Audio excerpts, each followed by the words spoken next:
All right, welcome in. McElroy and Cubelic in the morning. Glad you're with us. It is Tuesday, July 29th. Sorry. Trying to fast forward to football season.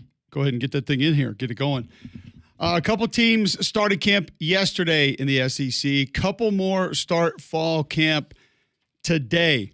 The Auburn Tigers on the field today. LSU on the field today, along with Baylor, Cal, Georgia Tech, LSU, Texas Tech, Wake Forest among the other teams beginning fall practice today. So I want to start with this.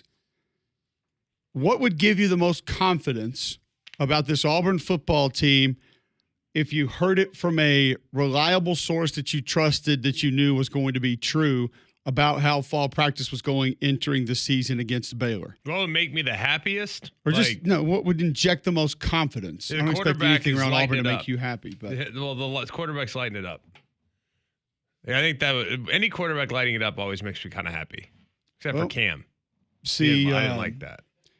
See, I think that's the easy answer, or the answer that most people would go to. It's probably the answer that's most needed for Auburn.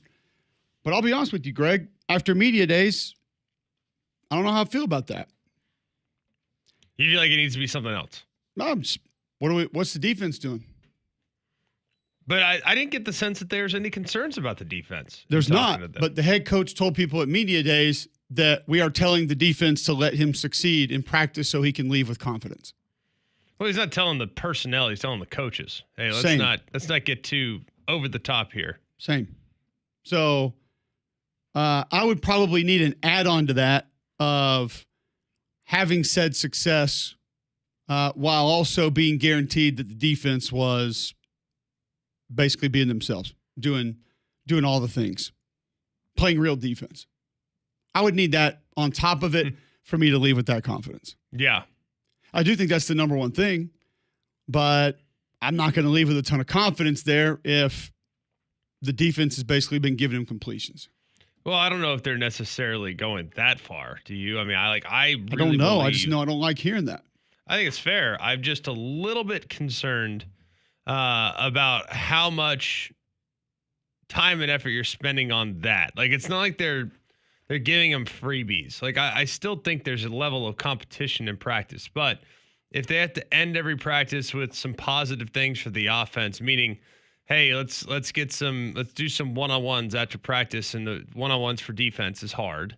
That can be really beneficial. So I don't know if it's as bad as you might think it is. Just coming from a quarterback's perspective, though, you also take that into account. Like, I understand the importance of keeping your quarterback feeling good about the plan, feeling good about everything else. I just don't think they're necessarily taking a knee on defense in order to make sure the quarterback is throwing a lot of completions. Yeah, no, it's fair. I totally understand that. Totally get that. I also get your point, because if it was said that about my school, I'd freak out. But I understand. So I understand where you're coming from. It's a little too close to home, but I also understand why they're doing what they're doing. You know what I mean? I also know Dave Aranda not going to do that week one. And that defense is not going to give you anything. It's going to hide things. It's going to show things. It's going to be active. It's going to give you different pressures, different looks, creepers. So any advantage that you gained by going against simple defenses will be thrown out the window once you get into live action. I think I might almost gain more confidence if I just heard great things about the offensive line moving people and open things up in the run game, because I think that then changes things in the RPO game. Yeah. It gives you some in the play action game, and then it gives you better matchups with Cam Coleman, Eric Singleton and company, that then is just flat out going to make life easier on the quarterback. So, that's probably where I would go. But I realized, the quarterback is what Auburn needs the most. Is their offensive line really going to be a road grading group, though, with an RPO-based style attack? Probably not. That's the tricky part. Not going to be allowed to. But you'd love them to be. I get what you're saying. It's just not really who they are, though. I do think at times, though, and we saw later in the year when they were allowed to just lean on people, I think they'll be given that opportunity. And if there are points in times in games when they are just basically getting people up and out of the trenches, then I think that might be something that they just stick to. There may be some just direct called runs, or maybe just the option for the quarterback to keep it, but kind of turn them loose, so to speak, and give them that option to be able to do that. So I could see that a little bit, but no, they're not going to be hey, we're definitively running the ball 42 times a game. Like They're not going to be that kind of group. But if I heard that they were mauling in practice, now then we could flip that around and say, all right, I have more concerns about the defense now, which is probably fair. Right. But I almost want to hear that group is living up to some of the expectations more than anything else.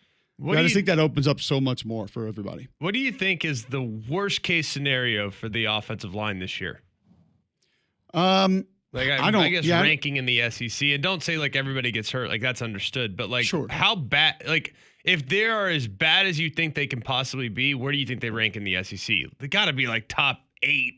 Yeah, I wasn't even going to go that far. Yeah, I mean, so I feel like that group is not something that I'm losing a lot of sleep over. Maybe I'm not hyperventilating enough. Yeah, I'm not either. I think if that group turns out to be a strength of the team, then they can allow everybody the pressures to all of a sudden taken off. How good are you at running back? Yeah. Or is the quarterback special or elite? You might not have to be that for them to be very good. He'll have time. That'll open up the RPO game. It'll force defenses to do different things, which will be more advantageous for your true weaponry. So that's kind of where I go. Like, I think worst case scenario, you could see Alabama finishing in the head of Florida, Georgia, Missouri, A&M, Texas. So, yeah, 6th, 7th in the league at worst. Worst case. Pretty good place to be. Still a top half offensive line in the league if they were what I would deem them to be at their worst. So it's a pretty good spot to be in. Yeah, I don't think there's any doubt about it. What about the running backs? I don't think they're special, but I don't have any concern about them. Yeah. I do think the good news is you have now some difference. You have a change of pace in what you can go to in the backfield. It's not 3 or 4 of the same guy. I think that gives you some advantages. Darrell Robinson, a little bit more of a hammer, a little bit more of an upright runner, kind of 1 foot in the ground, get downhill. Damari Alston, I think, is a little more shifty. And Jeremiah Cobb, a little bit more in between. So you have different style backs, which is fine, which is good. I don't think any of them are Jarquez Hunter. But I think if you needed to lean on somebody, Robinson can handle that. I think Alston Cobb can handle a lot of the move stuff, do different things, maybe catch some balls out of the backfield. If the offensive line is what we think it is, it shouldn't be a problem. But it's like we said, you don't have the offense where you just need to – you had the guy you could have leaned on last year, and you didn't. Yeah. So I don't – who's the best running back to ever play in a Hugh Freeze offense? Oh, gosh. Definitely Jarquez Hunter. So I'm trying to think who – he didn't have really any that were notable. He didn't have McCluster, did he? No, McCluster was gone a couple years before he got there. I mean, who did Liberty have a couple years ago? I don't know. Dudeman? Not at Liberty. That's ECU. he was that dude. I think that Jarquez Hunter is definitely the best he's ever had.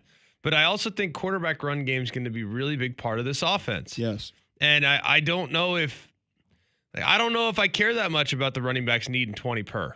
Like if the quarterback can take 8 to 10 a game, pretty good spot to be in, which with numbers and more situationally, you're not going to run them on 1st and 10. Maybe a quarterback draw every once in a while to keep them off guard. But I'm talking 3rd and short, goal line. That's where your quarterback's going to live. Hugh was 16, 17 at Ole Miss. Is that right? What years was he there? Correct. No. He was there probably, 12 to 17? But he was there in 16 and 17, I'm saying. Yes. 16, not 17. I don't have 15 in front of me, but 2016, your leading rusher was Akeem Judd. Heck yeah. Your second leading rusher? Ashley Judd. Fair guess. Not Winona, Damian. Chad Kelly. 100%. 81 carries, 332 yards, 5 touchdowns. See? Second most rushing touchdowns, second most rushing yards, tied for second most rushes. Chad Kelly, not the guy I want carrying the ball 300 times. Well, he only carried it 61. Well, so. Not the guy I want carrying the ball for 300 yards. But he could break you down when he had to, if you needed to keep his own read. He could kind of make you pay for it. But no, he wasn't dynamic as a runner at all. I think he was fine. So I don't think I'm with you. I don't think that part matters that much. Yeah, so I wouldn't be too worried about. I think the offensive line's gonna be good. And maybe I'm crazy there. I think the receivers are going to be good. I think the running backs are underwhelming. Very underwhelming. If I'm just looking at the rest of their roster, it's the worst position group on the team, arguably. Hold on a second. On the team? Yeah, arguably. I'll put them ahead of tight end. Yeah, I agree with that. Okay, fine. I mean, I don't know. Maybe Preston Howard from Maryland comes in and I watched the games of him. I could. He was fine, but I'm not. He's not. I don't think he's anything that's going to wow you. No. All right. So where are you on long snapper? I honestly, my boy Reed Hughes. I am a little down on long snapper. No, Reed Hughes can handle it. Alec McPherson, is he? You're worried about kicker? I mean, kicker was at times a problem. Just saying. Hudson Cock at quarterback, punter from Oklahoma State, Australian. Yeah, I did some of his games. Why does it say he went to high school at Pro Kick Australia? Is that a high school? Yeah, it's the IMG of kickers. I know, but it's like a high school, or do they just teach you how to kick there? I think he's 27. I think he went to high school 20 years ago. I don't doubt that. No. Who cares? High school, just get his GED and rock and roll. Let's ride. Like, what are we worried about? How's America, mate? Went from Stillwater to Auburn. Culture shock. What'd you see? Planes. Not air. When you look what a journey from Australia. Stillwater, Oklahoma to Auburn, Alabama. Not your normal, not like your run-of-the-mill Tell me about Stillwater, mate. Well, we practice football. What do you think they tell the Australians down there? Like, they don't. Hey, dude, we got a job for you. No, they don't tell them. I talked to the kid at Kentucky a couple years ago. They don't tell them where they're going? No. So, hey, we got a job for you. Oh, heck yeah. Where is it? Like San Diego State?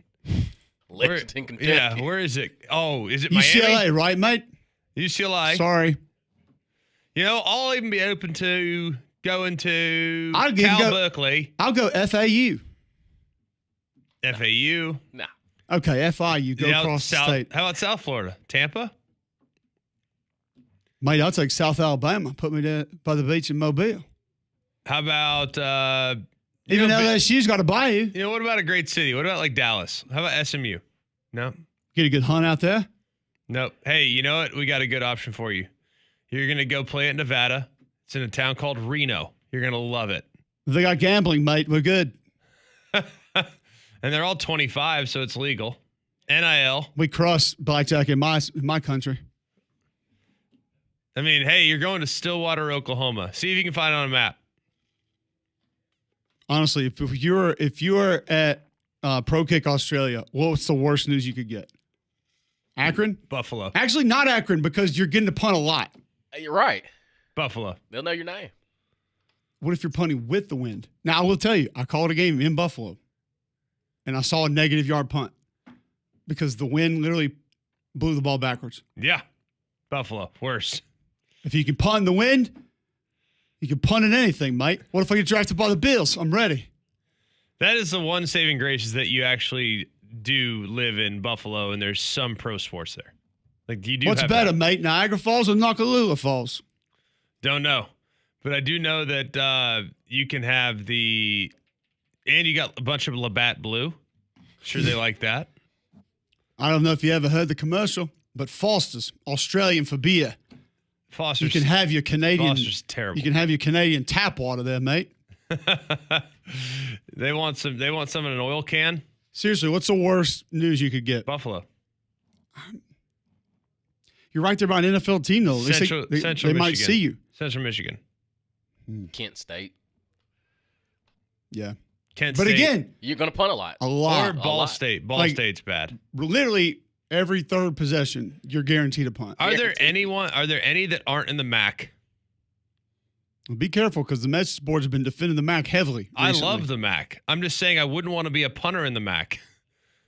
You can love the MAC and not want to punt there. Right. Or play there. Okay, in your best Australian accent, pronounce Hudson's last name. Kaak. Go, Damien. It is exactly what you think it is. What? Yes. Good luck, Andy Burcham. Yep. About to say it's Absolutely. it rhymes with South Carolina's. Who's got Auburn week 1? The Baylor We need Bell. to tune into that one. Let's hope it's Fox. Keep us all safe. Gus Johnson. Yeah. What a I punt think- by I think Cock! I think it's pretty safe that Gus probably not do that one. I think Let's just Ohio hope- State, let's Texas. let's just hope RG3 doesn't get an Auburn game. That could be RG. For sure, that could be RG. That won't be obnoxious. Nah, just put it on mute. Especially against Baylor. Oh gosh, that Oh, definitely my- should be oh. RG. What are we doing? Oh, God. That's a lock. Oh. Oh, I was told he was going to be there, but it wasn't as the color commentator, just that he was going to be there. by the way, did you beat him yet? In your Smashed. you beat him? Yes, like literally a 2008 Alabama defense. Let's go. Let's go. And he was a 1 seed. Get out of here. Not anymore. He's not. Nope. Defeated. Not the highest ranked seed anymore. He out. See if I can get the. We need to find out when your poll's going. I'll be all right. No, we need that win. We don't need that win. 273 votes, 88% to 12%. Oh, get out of here. That's Well- like a Hogan leg drop. That's what you Rest in get peace. for putting him at first overall seed. The guy is not good. Like Well, not anymore. He's out. of he's the tournament. gone. He out. See ya. Not good on neutral site floor. Doesn't want that. Mm-mm. Hey, Not a good tournament player. That's what I've heard. I'm looking at A lot of guys get it done the regular season. All of a sudden, that March Madness spotlight gets on you. Everything shuts down. Trying Like the to kid at find- Wofford a couple years ago. Ooh, Over love 16. it. Hey, mate. Whoa. I got great news for They you. even put McElroy and Cubelic in the morning on your graphic. Hell yeah. SEC Network and Mac and Cube. Let's ride. Now you're in. What they put on yours? ESPN. Actually, no. There's still 1 hour left. ABC. There's still 1 hour left. He could catch you. Oh, no. Yeah, Can I vote again? No. not catching me. That's a landslide. That's it. Good win, dude. Huge win. The show needed it.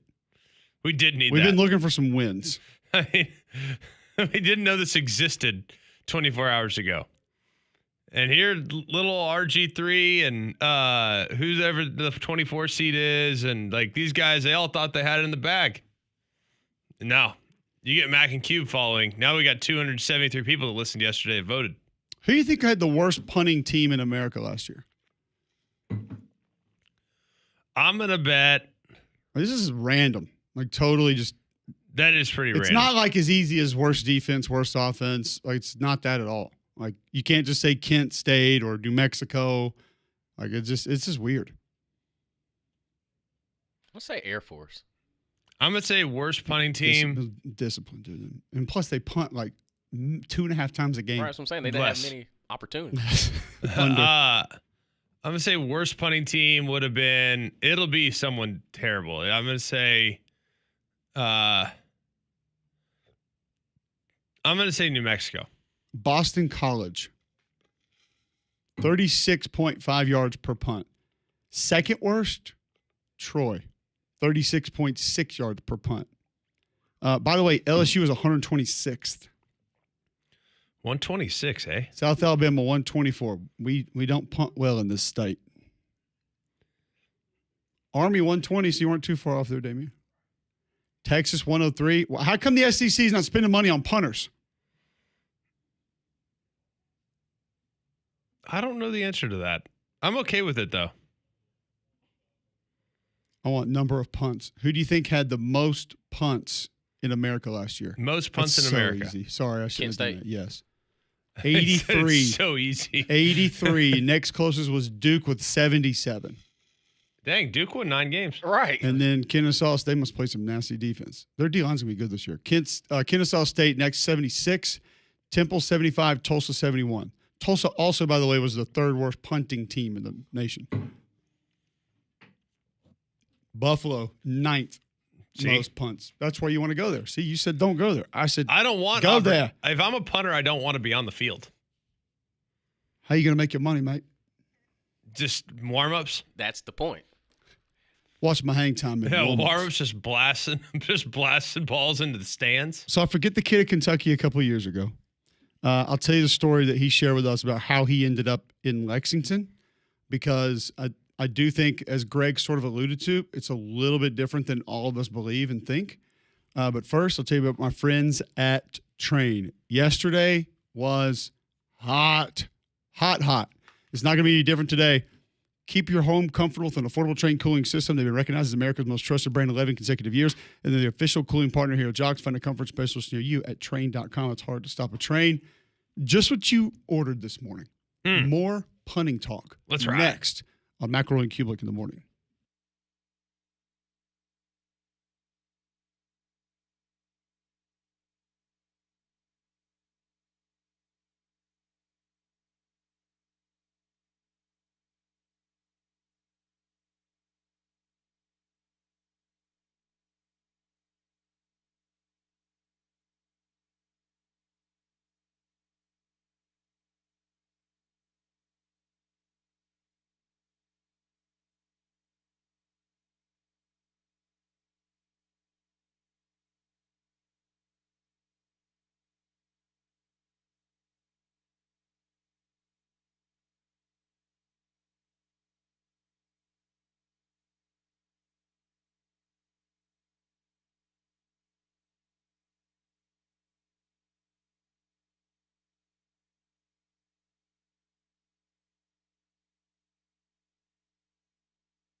Welcome back in. McElroy and Cubelic in the morning.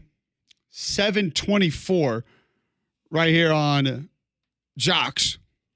800-239-9569. Going to open up the phones. 800-239-WJOX. We asked a little bit earlier in the show, what do you feel like you need to hear coming out of Auburn camp? What would put your mind at ease the most from what you could possibly hear from a reliable source? So it's not just going to be hearsay. You're going to believe that it's true about how fall practice is going. Damian, if I asked you that question, Greg already answered it. He said he needs to hear quarterbacks ripping. What would that be for you? What do you need to hear from Auburn camp to give you confidence that this team can exceed expectations? The run game. Oh boy. I think, it can Damari Austin or Jeremiah Cobb or the guy that transferred from UConn, the Robinson kid, can somebody separate to be an actual bell cow? Can somebody say, you know what, I can carry this thing 20, 25 times? And I do think, the change of pace is good, but can one of those guys separate themselves as being like, hey, 3rd and 2, 3rd and 1, don't even tag an RPO with it. Like, just run inside zone. Let's run dive. Let's run duo. Let's just give me the ball and see what we can do. And I think that, at least somebody can say, like, we have at least one bell cow back there. Okay. So Damian says run game. You can tweet in at Mac and Cube. You can text into the show, 205-834-9450. 205-834-9450. Hit us up on the Higginbotham hotline, 800-239-WJOX. We'll talk to Jay Tate about Auburn practice at 8 a.m. this morning as they get underway. Dave Waters going to have some news on DJ Lagway, which sounds like there could be another potential injury he's dealing with in camp. And how is that going to affect him at the beginning of the season? Connor O'Gara talks SEC football from Saturday Down South at 9. Defensively, is there a part of the defense, Greg, that you need maybe a little bit of confidence boost or just a little extra added, I guess, good feelings to think that they're going to help this Auburn team succeed and maybe go past what most people believe they're going to be this season? I think it's depth of defense tackle. Because I look at it last year, and I think you got a real chance with Blockton. I'm hopeful, right? I think we like Bobby Jamison Travis. Beyond that, though, you got some transfer guys, you got some new faces. Like, I mean, I think Zykevius Walker's got a chance to have a decent year. Like, I think depth of defensive tackle would allow me to feel real confident. Like they know, hey, we're going to be stout against the run. We can play in and out of different fronts. We can play some bear if we want to. Like, if we can go 3 deep at defensive tackle, 4 deep at defensive tackle without any drop off whatsoever, then standing the test of time over the course of the season is massive. Damian, is there a part of that defense that you don't feel great about, or you just feel like you don't know enough about that's got to pick up for you to have real confidence in that side of the ball for Auburn? I'd say secondary. I'm not necessarily sure if they have a lockdown guy or kind of just – I mean, I know DJ Durkin likes to ramp it up, and I know he's got, Keldrick Fall, DeMarcus Riddick, those guys up front, but I don't know who is truly separating themselves in the secondary right now. Yeah, it's not a position that I think I have a ton of confidence in. I mean, you got some guys that have played. Sylvester Smith tackled a little bit better late in the year. Jay Crawford has played. Caden Lee has played. But I don't think there's a guy that's super scary back there. Like the way he worded that, Greg? I did. Tackled a little bit better. From where? From what? From where was he? Not tackling. Not early in the year. I don't know what y'all call it. The anti-tackle. Anti-tackle. Dodging ball carriers. I can call it that too. I mean, we're past it now. It happened. It's on film. Y'all can go watch it. Who's mean? Put the damn tape on. You said you're mean? Who called you mean? Why is he calling kids out? I got that a bunch last year early. And I didn't even say his name. Exactly. That's what was killing me. It's like he never once put a name on it, but tape don't lie. Why are you calling kids out? They're collecting checks. Bigger ones than I do now. So, yeah. Jacoby Matthews from A&M, Greg. What can he give Auburn at free safety? He's going to give him something. I think he's going to be fine. He actually was pretty rangy. Like, I don't dislike. Is he less the thumper than Jaron Thompson was last year? Jaron Thompson was not a cover guy. Like, as much as I thought, I understand you love him, hang his jersey up in the rafters. Yeah, I get it. Didn't say that. Just he was not afraid to hit, and I think but he was a great teammate. That. He was a great teammate, and was a guy that did do a great job from a communication standpoint. He did a great job of being involved up and around the run game, but he was a liability in coverage. We can call it what it was, and that's okay. There's nothing wrong with that because I think he overcame it with a really, really good, mature, approach to the game. Now there's a reason why he didn't get drafted. You know what I mean? Like he's not a great cover guy. Good thumper, not a great cover guy. Matthews is going to give you a little more range. He's going to give you a little more sideline to sideline, and is going to be a little better with his eyes. And I think that's going to be welcomed because I actually like their corners. I think their corners are fine. I don't think they have a lockdown guy, but I think as far as the duo is concerned, you don't have a guy that you're like, okay, we can pick on him. Like last year when you watched Ole Miss, when I won't even tell you the guy's name, but Trey Amos was on the field. The other guy was on the other side. It's like, we're not throwing to Amos. We're going to go the other direction. He's no longer there, so it doesn't really matter anymore. But you knew they were going to go after the weaker of the two, who probably should have been playing nickel, but they were banged up. So I don't see a guy right now between Crawford, Kalen Lee, and some of the transfers that they added. I don't see a guy right now that I'm like, all right, I can go after that guy. Which is good news. I think they're solid. I think they're fine, and I think they're fine at corner. I think safety should be a position of mild concern, slight concern until we see Matthews play in this new role. It's going to ask him to do a little bit more. 2023 for A&M, Matthews had 41 tackles on the season. Half a tackle for loss and a half a sack. So I'm imagining that was the same one. He had one interception. So, like you said, a little more active, a little more rangy, which could give Auburn some flexibility on the back end. If you need flexibility on how to feel better, Game Day Men's Health can offer you that. They have weight loss programs. They have peptides in stock they can help you with. Also, testosterone replacement if that's what you need. If you're feeling on edge, lacking sleep, lacking energy, Game Day Men's Health wants to help you. Go to GameDayMen'sHealth.com right now. Sign up for the free consultation, free PSA test, free testosterone test, and they tell you where your baseline health is. Then they present the ways that they can help you and save 10% on any of those ways by mentioning Mac and Cube when you walk in the front door. Locker room environment, great people, low stress, and minimal upfront cost from the programs that they offer. Go to GameDayMen'sHealth.com right now. Take advantage of that free consultation. Why wouldn't you? Just go feel better today at Game Day Men's Health. I have a question for you guys about safety, safeties, safety play. I want to present a theory of mine to you on the other side. See if you agree with it next on Mac and Cube in the morning.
I'll give you my safety theory in just a moment, but I told you guys earlier I would tell you the story of that I was given how punters end up at certain schools. And trying to see, I'm going back and looking at these Kentucky numbers. Max Duffy was his name. He was a pretty good punter, except when he decided to keep it and run on fourth down on his own. And then Stoops lit him up a couple times. But we asked him, how'd you end up in Lexington? And he's never had heard of it, mate. It is kind of amazing. And he said had never heard of it, didn't know where it was. He said, I didn't even know what state it was in. Didn't know what part of the country it was in. But they say, you're going to Lexington. Because the spots are so coveted and there's so many guys there that can kick so well, they just, when a coach calls, they send him a couple videos or whatever it is, and off you go. There it is. So I can see that. Now, it works a little different with some guys. Special teams coach that just went to Nebraska. I can't remember his name. He was at Tennessee. What's that guy's name? No clue. Seriously. You're not up on the special teams coaches? I'm not. I'm glad that you are, though, because I only have so Mike much bandwidth. Eckler. You would know him if you saw him. He's been all over the place. All right. What's his name? Mike Eckler. Love it. He has only coached at Oklahoma, LSU, Nebraska, Indiana, USC, Georgia, North Texas, North Carolina, Kansas, North Texas, Tennessee, and Nebraska. Okay. So rock solid. Been a couple spots. Just a few. Knows the landscape. Played at Kansas State. Linebacker, of course. He's coaching kickoff cover. What else would he have played? If you watch him coach, too, it's no surprise he's a linebacker. But he told us about the kid that Tennessee had last year and recruiting him, that I guess sometimes it is a little bit different when you're going after one of these guys, because this Jackson Ross from Melbourne said that they weren't sure they were going to offer him. And the coach, Heupel, was like, I need to see something. And this was like right at the tail end of COVID, so he couldn't fly over. And the coach said, well, we'll do a FaceTime. We'll get him out there and kick for you. And then you just let us know if you're good. So they go out there, and this is on FaceTime. The coach is holding the phone. And Eckler's on, Heupel hops on, and he's like, the coach is giving him, Greg, y'all have y'all's throws, getting ready for the combine, whatever, Yeah, right. Out route from the 20 left hash, whatever it is. Yes. So they're like, all right, inside the 10 from the left hash, 40 yards out, boom, boom, coffin corner, other side, middle of the field, spin it back, whatever. And he's like, he said Heupel's pretty impressed or whatever. He's like, okay, we'll get back to you. He goes, hold on. The coach says, wait, we're not done. And he says, give him a deep post. And there was a receiver out there, and the receiver runs a deep post, and the dude punts it like right in stride. And he catches it, and he was like, he goes, give him a dig. And the kid runs a dig, and he punts like a line drive, like 20 yards downfield, right in the kid's hands. And Heupel goes, we're good. Offer him. We're done. It's over. He goes, Really? welcome to Tennessee. That's wild. That's wild. The dude's punting routes. That is pretty sweet. That's impressive. Yeah, I think we might be good. Yeah. And then that first one you shank, I'd be like, hold on, you can hit a damn dig, but we can't get 130 yards down the field. Dig and stride between two defenders. Window drill. Yeah. Okay. He layered it. That actually wasn't the dig. That wasn't the out route. That was the actual punt we needed there. I don't know what sign you got confused with. Here's my theory on safety, and you guys tell me this. I accidentally slipped up and said this on my podcast on accident, and then I had like 4 people comment on it. I think safety, more than any position in football, perceptionally, maybe not even perceptually, but of players noticed. Yeah. You're either great or terrible. Safeties? Think about safeties. You're either Minka Fitzpatrick or Ed Reed or Mark Barron, or literally no one talks about you. And if they do talk about you after that, it's because you missed a tackle or you get beaten coverage. Or you have multiple targetings per game. We've also seen that in this state. Think about it. Like, give me a non-Troy Polamalu college safety that you don't know because you don't know him because he was terrible. You just know him because he was B+. He was just rock solid. I mean, now, Greg doesn't count because Greg Greg watches wide copy. He knows all the DBs. So I was gonna say, that kind of doesn't count. I don't feel like it's quite as but fair. I'm just saying, tuned in fan anywhere, like honestly, kind of me, like Nick Imunori, or then the guy that gives up, like Malachi Starks because everybody said his name about the draft for 3 years. Correct.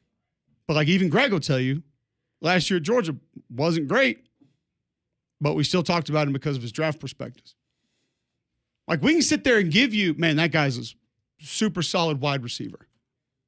Not A++, not Julio Jones, like not Calvin Johnson, but a solid receiver. We can give you like B+ running backs.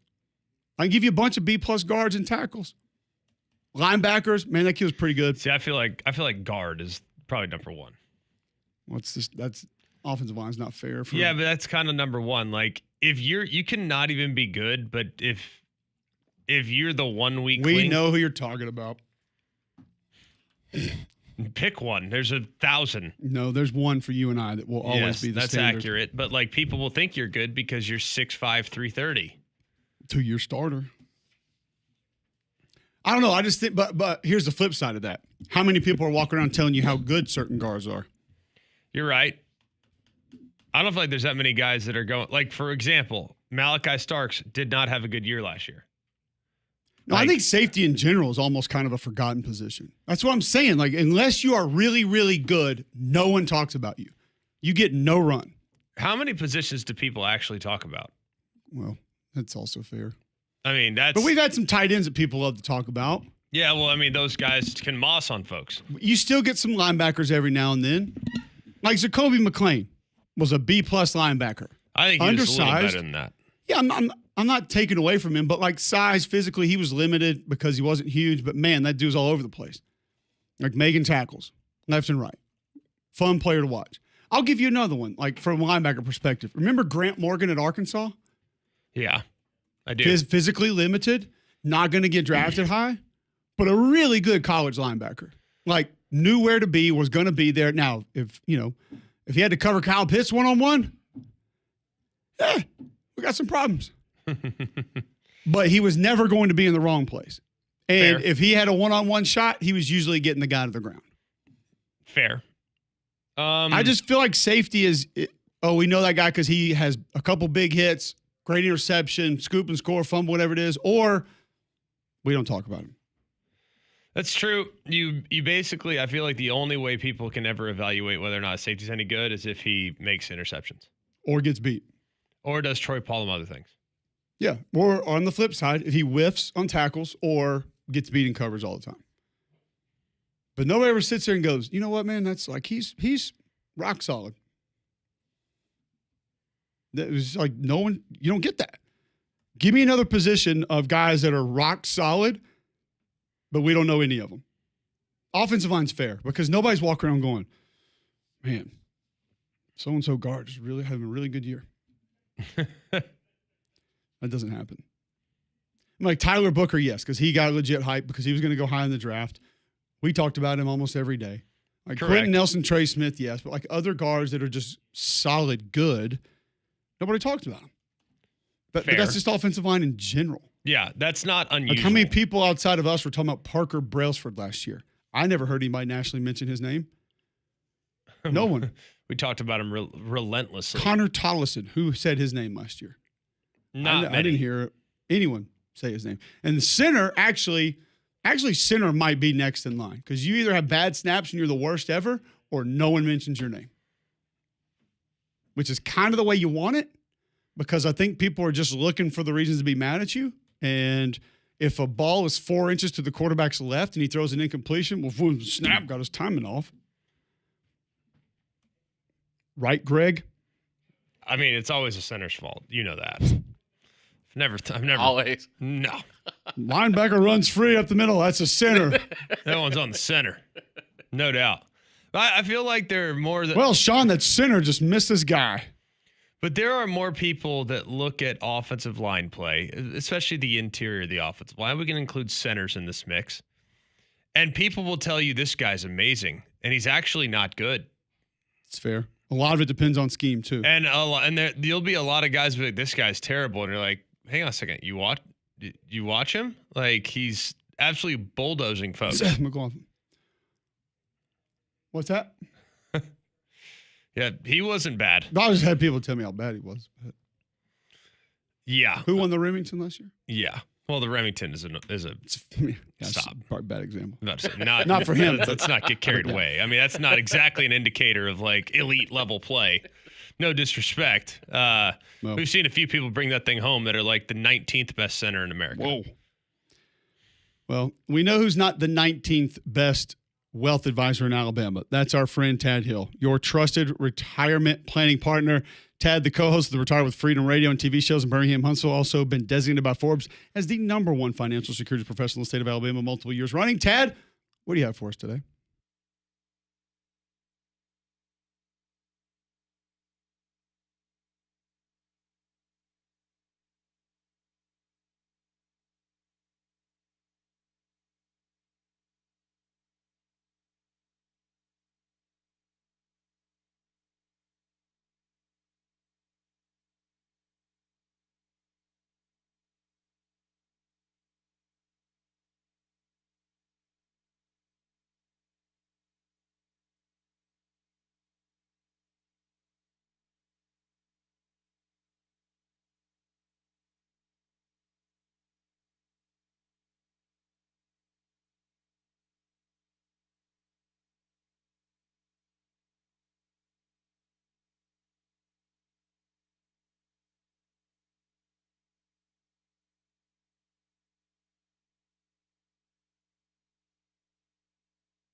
$7:50 Tuesday, July 29th, right here on Jox. Next hour, Jay Tate, 8 o'clock. Dave Waters, 8:30.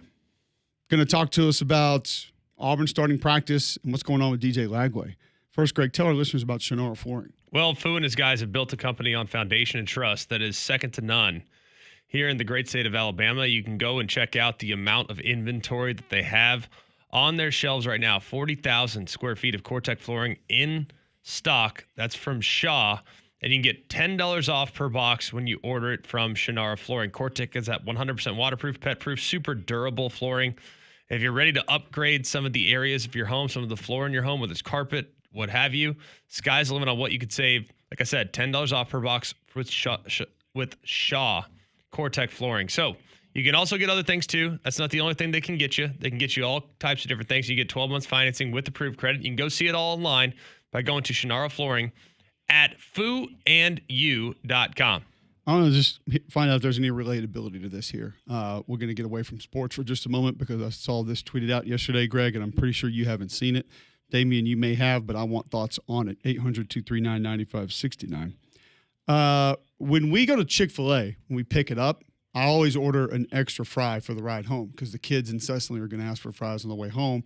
And that's why. It always turns out that one's going to be empty and that child's going to be angry. I may or may not have a few. That'd say. A Facebook post yesterday, I don't know the state, I don't know where it started, I don't know where it came from.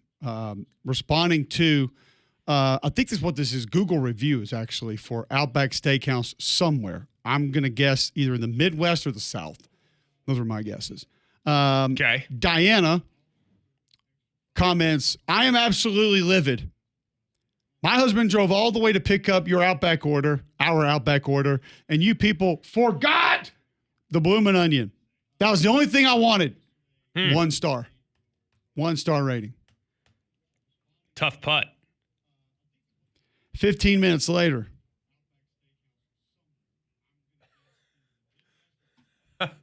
Is it on mine? Yeah, it's Okay, somewhere. sorry. 15 minutes later, Diana again. 5-star review for the same Outback. My fat husband ate the bloomin' onion in the car and lied. I'm sorry, I didn't know how to delete reviews. Oh, no. The damage was already done. Why'd you have to bury him like that? Because she said that was the only thing she wanted. Now, how in that short a period of time, as a wife, can you not notice that that most likely took place?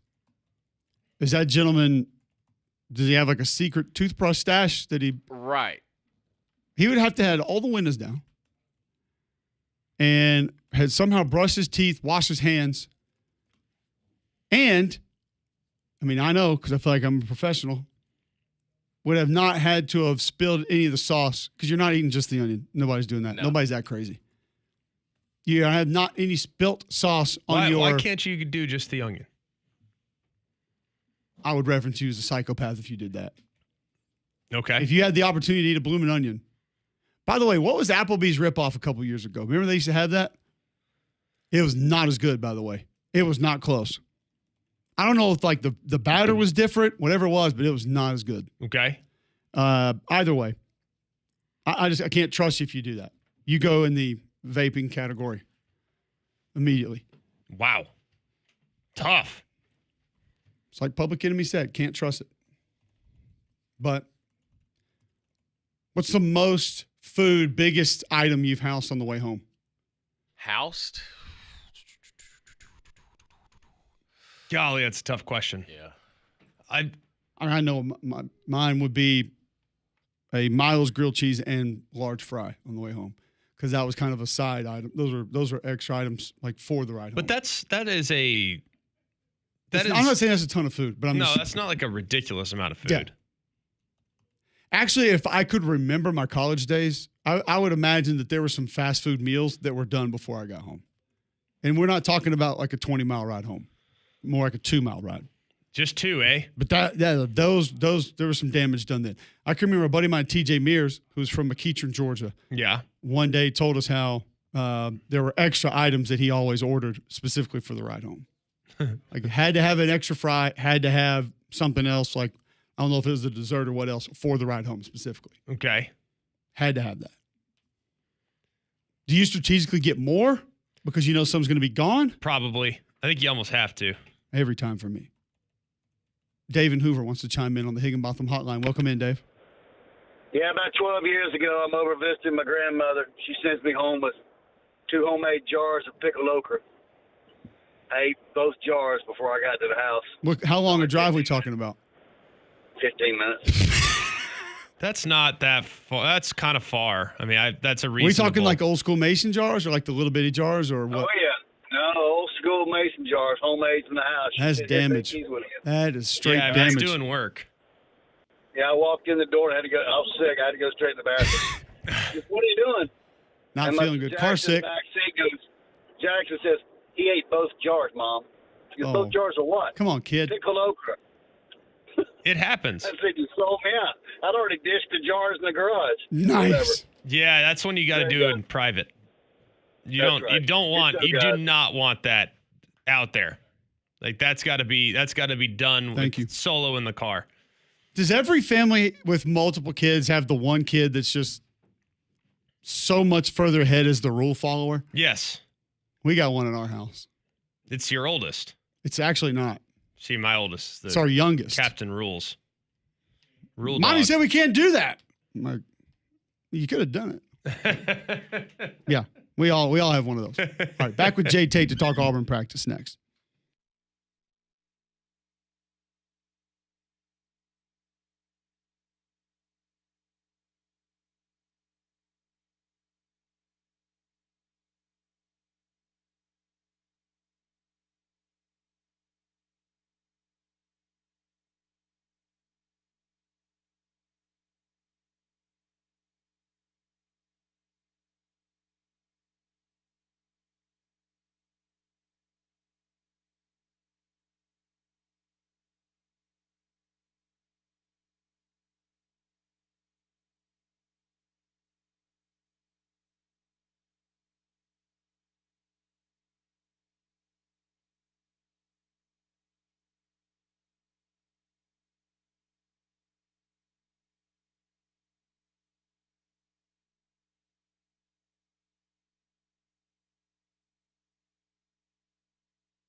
All right, welcome back in. McElroy and Cubelic in the morning. Hour number 2, Tuesday, July 29th, right here on Jox.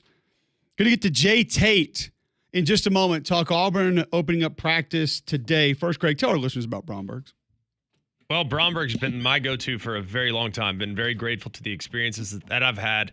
Every single time I've walked in the door and met with one of their specialists, whether it's gold, silver, platinum jewelry, you name it, they got it. They can get you taken care of. I've always been grateful for the experience that I've had when I've shopped at Bromberg's. All you got to do is go and walk in the door. You'll understand what I'm talking about. The natural diamonds, the one-of-a-kind jewelry, the things that you can get only at Bromberg's elevate the experience to a whole new level. So highly recommend you going and checking them out. Just go to their store. You can go online, take a peek there, brombergs.com. But you also absolutely need to go in their store in Mountain Brook Village and at the Summit. All right, let's talk some Auburn practice. It'll open today with Jay Tate at JG Tate. You can follow him on Twitter.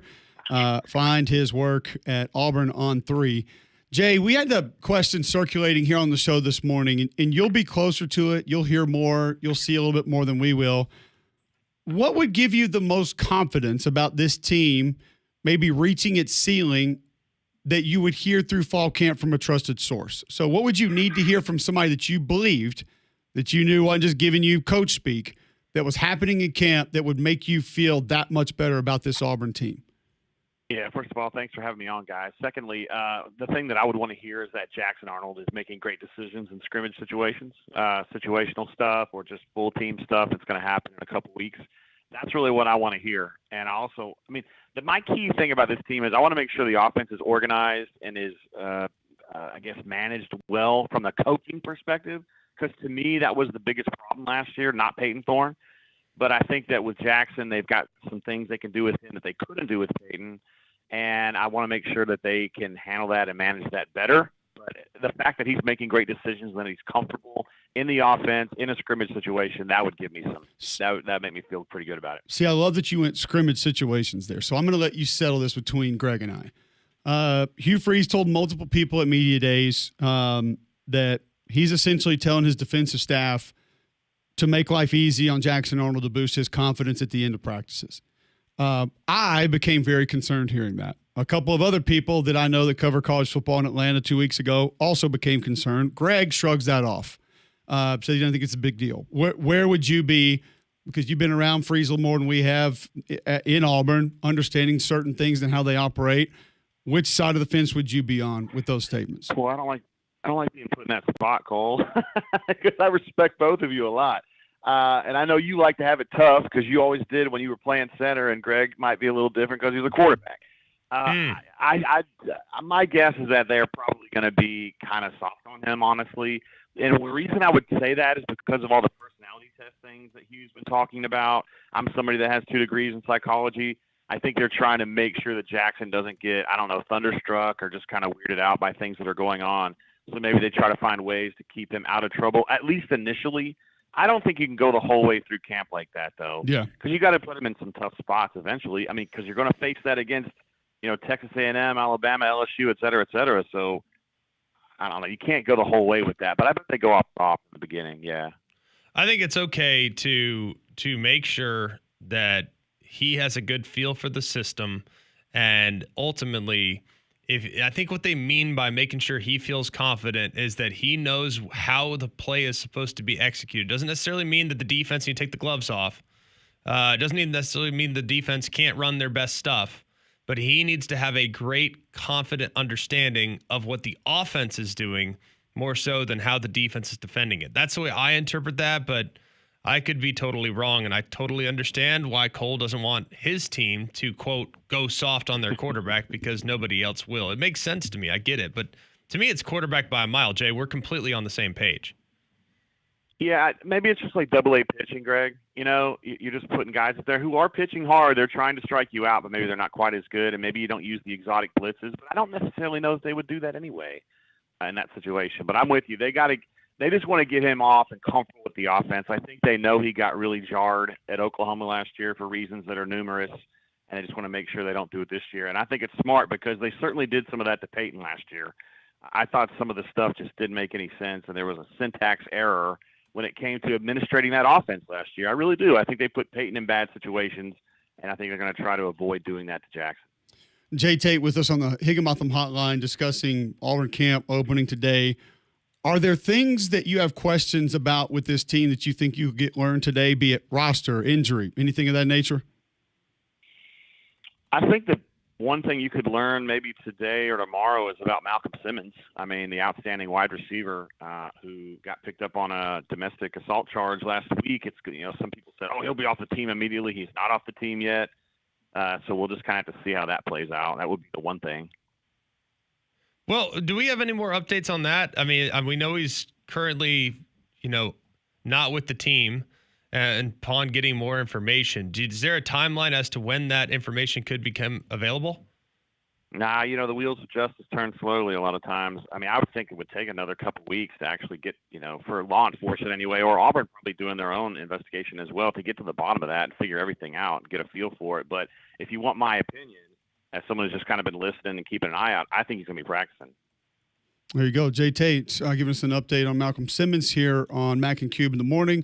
Higginbotham Hotlines where he joins us. Let's go to the other side of the football. You got a new addition at safety, a couple new additions at defensive tackle. Who do they need the most? Maybe more than they had a year ago, be it a new addition or somebody who didn't play as much, to help this defense be equal or a little bit ahead of where it was last season? God, great question.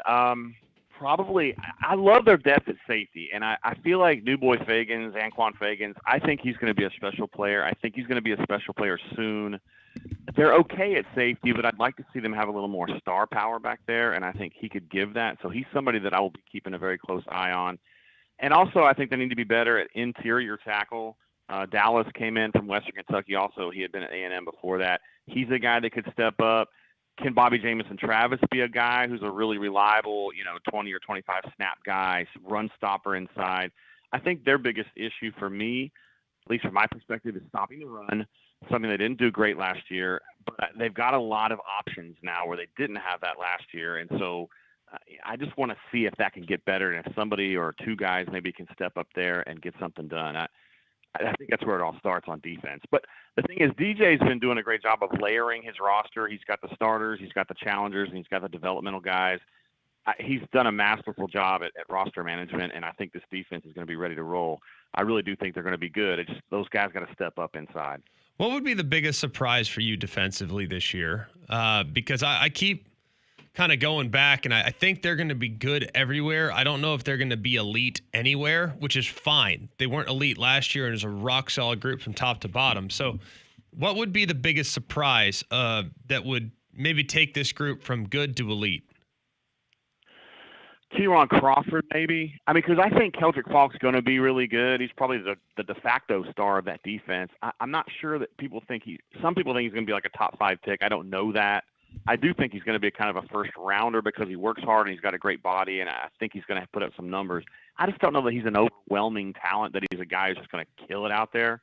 But if you get Kieran Crawford to kind of pair with him and work on that other edge, now you've got a real problem for offenses that are having to face this defense. You've got guys coming off the edge, both of whom can get after the quarterback. Kieran to me was underwhelming last year coming in from Arkansas State. He played a lot, but you didn't really notice him that much. And he's worked really hard to change that. He's been working. I'm not sure anybody spends more time in the complex than he does or has in the last year. So if he can kind of emerge as that really good end on the other side, opposite Keldrick, I think that gives that defensive line some nastiness that maybe they didn't have last year and could really turn things around. Jay Tate with us on the Higginbotham Hotline. Staying with Crawford, have we heard from Durkin of his role being more in line of what McLeod's turned into last year? I thought McLeod played off the ball 10 times more than I ever thought he would. Or is he going to be a guy that's stuck down on the line of scrimmage a lot more than maybe what Jalen was last year? My guess is that they're going to have to do a little bit of both with both of those guys, because Keldrick's a guy who can back off too, and I think he's best being deployed in different spots and different roles, like a pseudo linebacker, pseudo edge guy. Kieran, to me, is the same kind of player. You just need him on the other side. They're going to miss Jalen. I don't know that they have Jalen exactly, and that's something that they're going to have to think about. But he's got a lot of depth and he's got a lot of speed off the edge. And I think when you do that and you've got the toughness, I think you'll be okay. They'll just have to figure out a new paradigm. Is there a guy right now that you're kind of anxious to hear about? Because I feel like there's a few candidates for a possible breakthrough type year for Auburn. I'm not sure exactly where to start. Do you have a guy that might be at the top of your list? For me, it's kind of younger guys. I don't know, just because they intrigue me.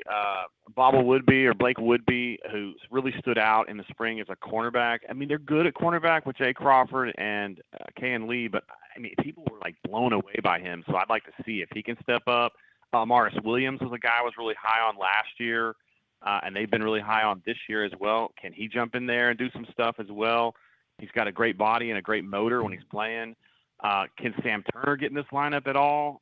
He's such an intriguing, inspiring type player, and I don't know. Alex McPherson really interests me too. I think he's going to be a Tom Rinaldi darling before this season's over. I think he's one of the great stories in college football. I'm serious. Where are you on running back? We discussed this earlier, and I think it's good that they have options as far as type of backs now. I think that can be a benefit. Probably not going to wow you. And then we kind of talked about it. Like I asked the question, who's the best running back to play in a Hugh Freeze offense? And we all just kind of looked at each other for a few minutes. And, Greg said probably Jarquez Hunter. And they didn't even ride him really. So is it just not critical to have a workhorse or an elite person at that position for this offense to go?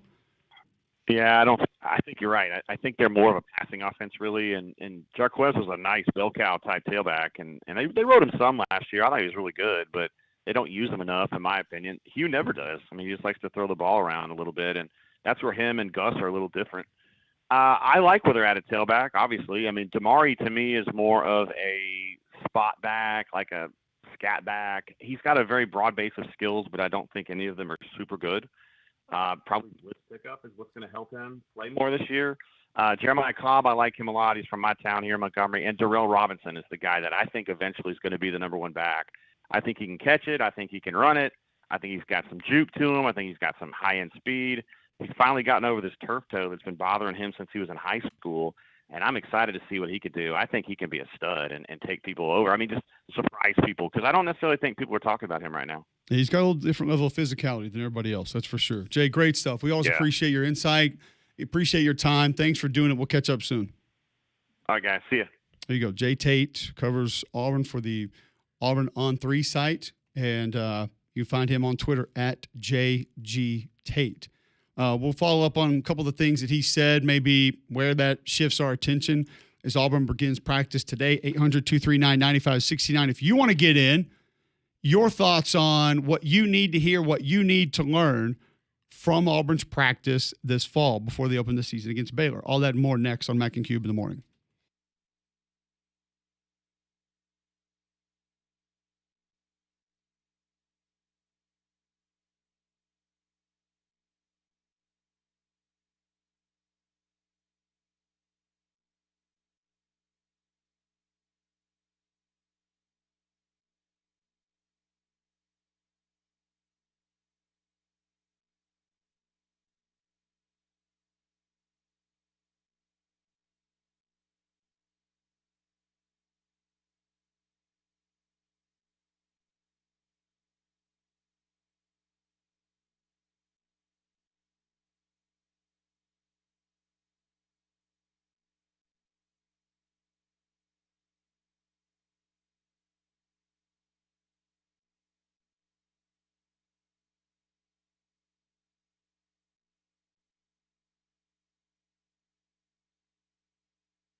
All right, Dave Waters will join us in 14 minutes to talk Florida.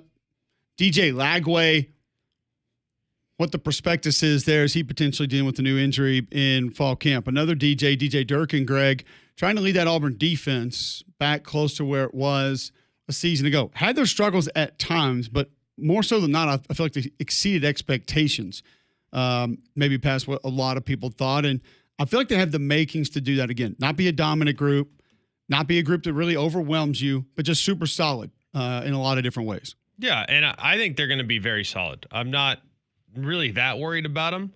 I don't think there's a weak spot, which is a pretty good place to start. I do wonder maybe a little bit about depth in a few spots, but then again, I worry about everybody with depth in a few spots nowadays on that side of the ball. There's no doubt. I mean, depth is how you manage depth now is maybe the biggest question for almost any team going into a season. Obviously, you would like to have your quarterback situation under control. You'd like to have an idea of, if your offensive line is going to be solidified, you need a big receiver. But not having guys behind them that are at least reliable, I think it's a bigger problem than it's ever been. And we've seen it hamstring, do massive damage to multiple teams on a very regular basis. So I feel like Auburn has good depth in spots.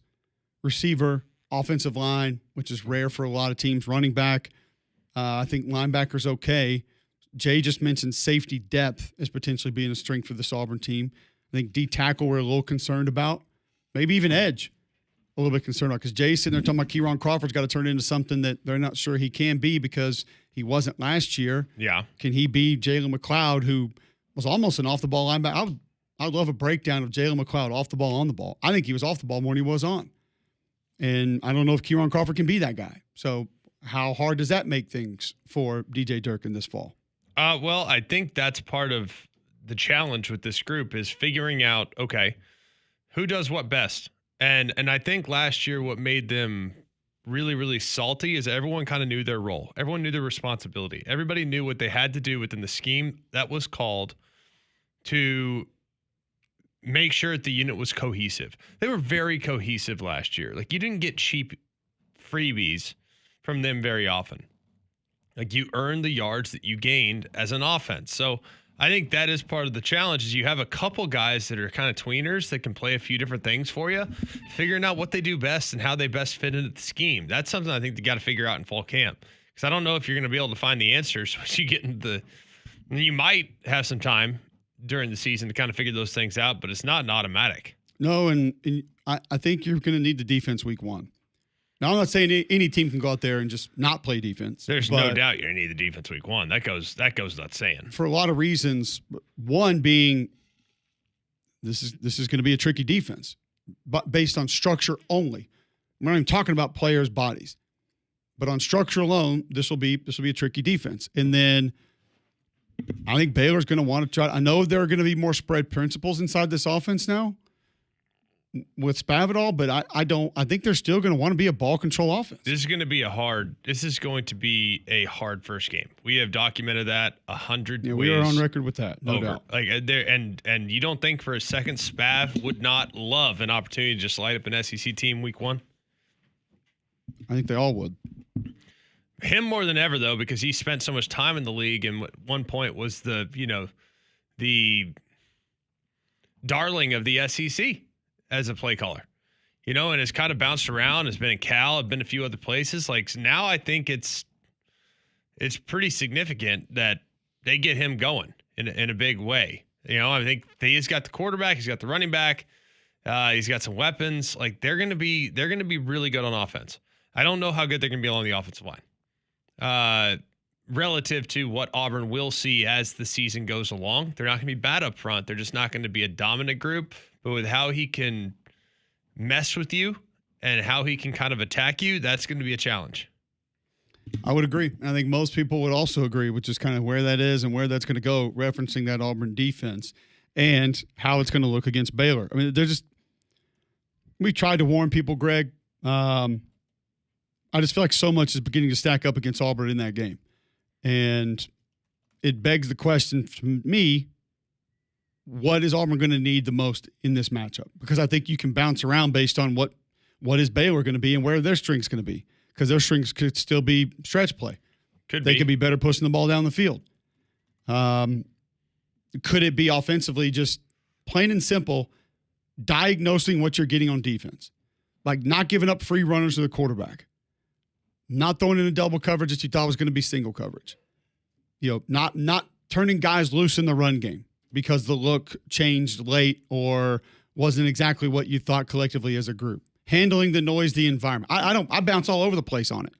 On if you said, hey, Auburn's going to handle this for sure in that game, what's it got to be? Because I just can't give up big plays. Hey, you got to stop the run with a great running back, and you can't give up big plays. That's the ticket. Because Spav's going to take some shots. I mean, that's coming. So Greg gave us this laundry list of things, Damian. What is the one thing you think Auburn has got to handle, has got to manage, has got to be good at against Baylor week 1 to get a win? Keeping Jackson Arnold upright. I think as far as getting the confidence that he needs, he's got to be able to have some time in the pocket and to be decisive. I think it starts up front with the offensive line, just making sure they're protecting. If they're going to establish something in the run game, it's going to be on the offensive line. And, everybody can talk about the glitz and the glamour with the receivers, but they still got to be able to get the ball out. So I think offensive line is just standing up in the trenches, being strong, because this Baylor team, man, they're good. They're going to be good. They're solid. They have good players. They have good coaches. They got a good scheme. It's going to be a handful. But you would agree, Greg, that Auburn is more talented, top to bottom. Yes. They have, if you're drafting players, Auburn has more players you draft first than you would from Baylor. Yeah, but the first player I'd take would be Baylor's quarterback. So over Eric Singleton. Yes, it's a quarterback. Oh boy. Over Keldrick Faulk. What about Cam Coleman? Probably Sawyer Robertson. What about Perry? Maybe Sawyer Robertson. You sure? Yeah. Sawyer Robertson's dude now. He's a good player, and he's gonna be probably a first-round pick. Hey, this guy's the real deal. And he got hot last year once he figured out what the heck he was doing. So you just got to hope he doesn't start the season as hot as he finished the season last year, because if he does, you got problems. So is the key for Auburn's defense successfully, I don't want to say rattling him, but confusing? No, I think changing up the looks. Not letting him get comfortable. Changing the looks. It's week 1. You're going to be I don't want to say gun shy, but you're going to be just a little bit hesitant to pull the trigger week 1 because you hadn't seen it in real live action before. Like, hit him. He hadn't taken a hit in 8 months. I think that's what you got to do. You got to hit him. You got to get him off his spot. He's also an athletic kid, so you got to keep him corralled. But he's also a big kid, so if that pocket collapses, he can see fine. He's a tough matchup, man. He is. He's a really good player. He's a top 7-8 quarterback in the league, or a top 7-8 quarterback in the country coming back this year. And that's with the arrow pointing up, because we don't have some ridiculous sample size from him last year. 6, 7, 8 games when compared to some guys that have 2 seasons worth of goodwill built up, like a Cade Klubnik. So I think he's going to be a handful. I really do. He did have 2 games, multiple interceptions last year. Do you have to force that? Is that what Auburn's defense has to get from him? I don't think it's absolutely necessary to force picks. Obviously, it helps things. Like, no one just sit there and say, no, you don't catch that interception, guys. We don't need it. It definitely helps things. Mostly, though, for your offense. Because while I think the offense has a chance to be a lot better, I just know Dave Aranda will force 2 or 3 throws. They're going to be real dicey. And they might get hands on them. They might get knocked down. They might get dropped. It could be. But there will be an opportunity for 2 or 3 interceptions in this game. Okay. Not saying they catch them. Right. Not saying they execute it, but there will be defenders' hands on the ball 2 to 3 times in this game. Well, the other thing is that there will be multiple dealerships when you go to Royal Automotive. Right there at the same place, same lot, so you're able to look at multiple vehicles. For over 50 years, my friends at Royal have been helping our friends and neighbors experience how car buying should be. 4 dealerships, 1 destination, unmatched selection and savings. Royal Buick GMC, Royal Volkswagen, Royal Automart, Volvo Cars of Vestavia Hills, all at the corner of I-65, Highway 31 of Vestavia. From sales to service, the team at Royal can help you find that new ride and keep you rolling. When it's time to start searching for your next vehicle, all 4 stores in one location means you can get behind the wheel for a test drive without driving all over town. And when they say for every ride there's Royal, they mean it. If you're shopping for that very first ride or your dream ride, go see my friends at Royal. Royal Buick GMC, Royal Volkswagen, Royal Auto Mart, Volvo Cars of Vestavia Hills, all at the corner of I-65 and Highway 31 of Vestavia, online at royalautomotive.net. Okay, when we come back, Dave Waters, how concerned should we be about the health of DJ Lagway? Next on Mac and Cube in the morning.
Welcome back in. McElroy and Cubelic in the morning at 8:30 right here on Jox. You can listen online, joxfm.com. Apps in your app store, iPhone, Android. Download that for free.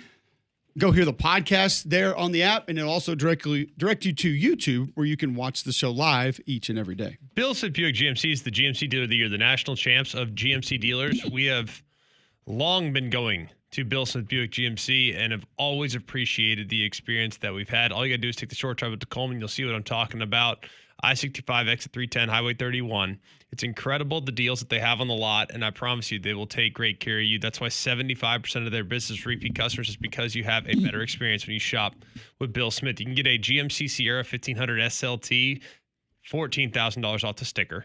Deals like that keep you coming back. You can also get a Encore Buick. It's a Buick Encore GX, really nice, sporty SUV, economical SUV. You can get it for $5,000 off the sticker, under $25,000. You can also check out the Used Car Supercenter, where they can get you a deal regardless of what your budget is. Take a short drive to Coleman. You'll be glad you did. You can also shop online. Have it delivered right to your driveway at BillSmithBuickGMC.com. All right, let's go to the Higginbotham hotline now. Dave Waters covers the Florida Gators, joining us there. Some news circulating about a new injury for DJ Lagway. What's the latest you can give us on his health, Dave? Yeah, so I started hearing about it late last week, guys. So it would have been, after SEC Media Days, as he's, walking around all over Atlanta, doing that car wash. But apparently early last week, about a week ago, doing a team activity and had a calf strain while running in that team activity. So just another, another injury to add to the list for DJ Lagway, dating back to last year. When he had that hamstring pull against Georgia, comes back after missing that game against Texas and, plays admirably there, misses spring practice or limited in spring practice, not doing any throwing in spring practice. But just one more to add to it when, team reports today for fall camp. Practice starts tomorrow. You're hoping DJ Lagway's out there because he does miss spring practice. We'll get more from Billy Napier today, and hopefully he can shed more light on it. But certainly it does sound like he might be limited to start fall camp. Maybe a week or two, and we'll see how much that really impacts Florida. A week or two, I don't think too major, but that's coming off of missing spring, so it does start to add up. Thankfully, Florida, the early part of the schedule is not so tough as it has been. But with LSU week 3, you want DJ Lagway to be out there as soon as possible after missing spring practice. So we'll see how major it does sound like a calf strain. Was in a boot at one point. There is some back and forth whether he's still in the boot or not. Hopefully that gets clarified today as well. But Florida's got an open practice on Saturday as well to media and collective members. So of course, I doubt DJ Lagway's out there for that. So we'll get to hear more and see more in the coming days. But it just seems like it's just one more thing to add for the story of DJ Lagway being ready for the 2025 season. I mean, what's the deal with this? I mean, is he just kind of a guy that has just had some things that have been lingering? I mean, I'm not worried about him. I watched him play last year, and he didn't lack arm talent. He didn't lack arm strength, even with the shoulder injury. Is this just kind of part of bringing him along, or are these things that he experienced like way long time ago that are just now kind of coming to the surface? Yeah, Greg. I mean, good question, because you go back to the opening game versus Miami last year, and I think it was the game week press conference, and Billy Napier comes out and says, Lagway's kind of dealing with a little shoulder thing, and that was kind of the first we had heard about it. That's about a year ago. But he has to come play that game because Graham Mertz was knocked out of the game, and of course, has to start playing more early in the season as well. So we started hearing about it, about a year ago, in that shoulder injury, and then he has to take over for Graham Mertz, and eventually, like I said, gets hurt in the Georgia game with the hamstring. So then we get to spring, and it's like, hey, the shoulder and the hamstring, all that's adding up. We're just going to slow him down a little bit, and now this. And coming out of high school, it wasn't like there was this word that DJ Lagway was injury prone. So I'm not ready to put that label on him yet. Hopefully it's just a cluster of things that happen here, and you can move on past it. But as you said, Greg, you were able to see how good he played with those limitations last year. Does that mean DJ Lagway has to be more of a pocket passer this year? I think Florida and him would be comfortable with that. Florida can win a lot of games with that, but I don't think the full potential of the offense is met unless he can use his legs and he can run around when a play breaks down, or Billy Napier knows when to call the right time to call a design run. Those things might be limited if DJ Lagway is dealing with a hamstring and dealing with a calf injury and all that. So I do think Florida can be in good shape with DJ Lagway, the pocket passer. But I think to make an SEC run, to make a college football playoff run, he's going to need to be that full skill set quarterback, I think, at some points in the season for Florida to reach their full potential. So the talent is there, but DJ Lagway's got to be as close to 100% if Florida wants to make a run. Dave Waters covers the Florida Gators. He's with us now on the Higginbotham hotline talking DJ Lagway injury. So let's have a little fun speculating on what would be next for Florida in that quarterback room. Harrison Bailey transfers in. Louisville, UNLV, Tennessee. I saw him live at Tennessee a couple of times, and I'm not trying to be mean to the kid, Dave. He's not an SEC quarterback. Just physically, he's not as capable as what guys need to be to really go out there and win games for you. Aiden Warner's there, Clay Millen's there. How would the depth chart look? How would it go if Flagway wasn't available for any portion of the season? Yeah, Cole, I think it's a good battle, quarterback two battle with Harrison Bailey and Aiden Warner. The staff like the steps Aiden Warner has taken, and obviously he's going to need to take steps from what we saw in the second half versus Georgia last year. Did not play well at all, when Florida had to go on the road to play Texas, and that's slaughtering. So, yeah, he's going to have to take steps if Florida wants to win games. Florida likes what they have at offensive line and the running back room, but that can only carry you so far. Can they win a couple of games if they had to go that backup route, especially against Long Island and South Florida to start the season, and maybe a Kentucky team down the road? There's not many teams on this schedule where you can say, hey, Florida feels safe with a backup quarterback to go win, no matter how good that run game is, no matter how good that offensive line is. I think there's some limitations there. So you're right. I don't think there, at least from Gator Nation side of it, we'll get coach speak, but I agree with you, Cole. I think there's some limitations with Harrison Bailey and or Aiden Warner, and those guys are going to battle out for that second spot in camp. Hopefully, we don't have to see much of them as much as we saw last year with the backup quarterback. At that time it was the third quarterback. Graham Mertz goes down, DJ Lagway goes down, so you were on your third quarterback. This time it would be, whoever wins this battle would be the second quarterback, and hopefully you don't have to go to the third. But it does seem like it's going to be a battle for that backup spot between Harrison Bailey and Aiden Warner. Does it affect the play calling though? That's my biggest question, is if they feel like they need to really, because you think about what else is there, that's a problem, right? If Lagway's not out there, then things become very dicey for this offense, knowing the personnel that resides right behind him on the depth chart. Does that, you think, affect how Billy approaches the plan and how aggressive they are with some of their pass protection looks, because they do not want Lagway susceptible to taking unnecessary hits? Greg, it's a good point, and I think that's how they had to play it a good bit when they're playing Ole Miss and LSU and getting those wins there. And look, we can give Lagway all the credit in the world. He deserves a lot of it, but, Florida won those games too because the defense stepped up. So that's going to have to be at a high level too. I think for Billy Napier to feel comfortable maybe limiting the play calling.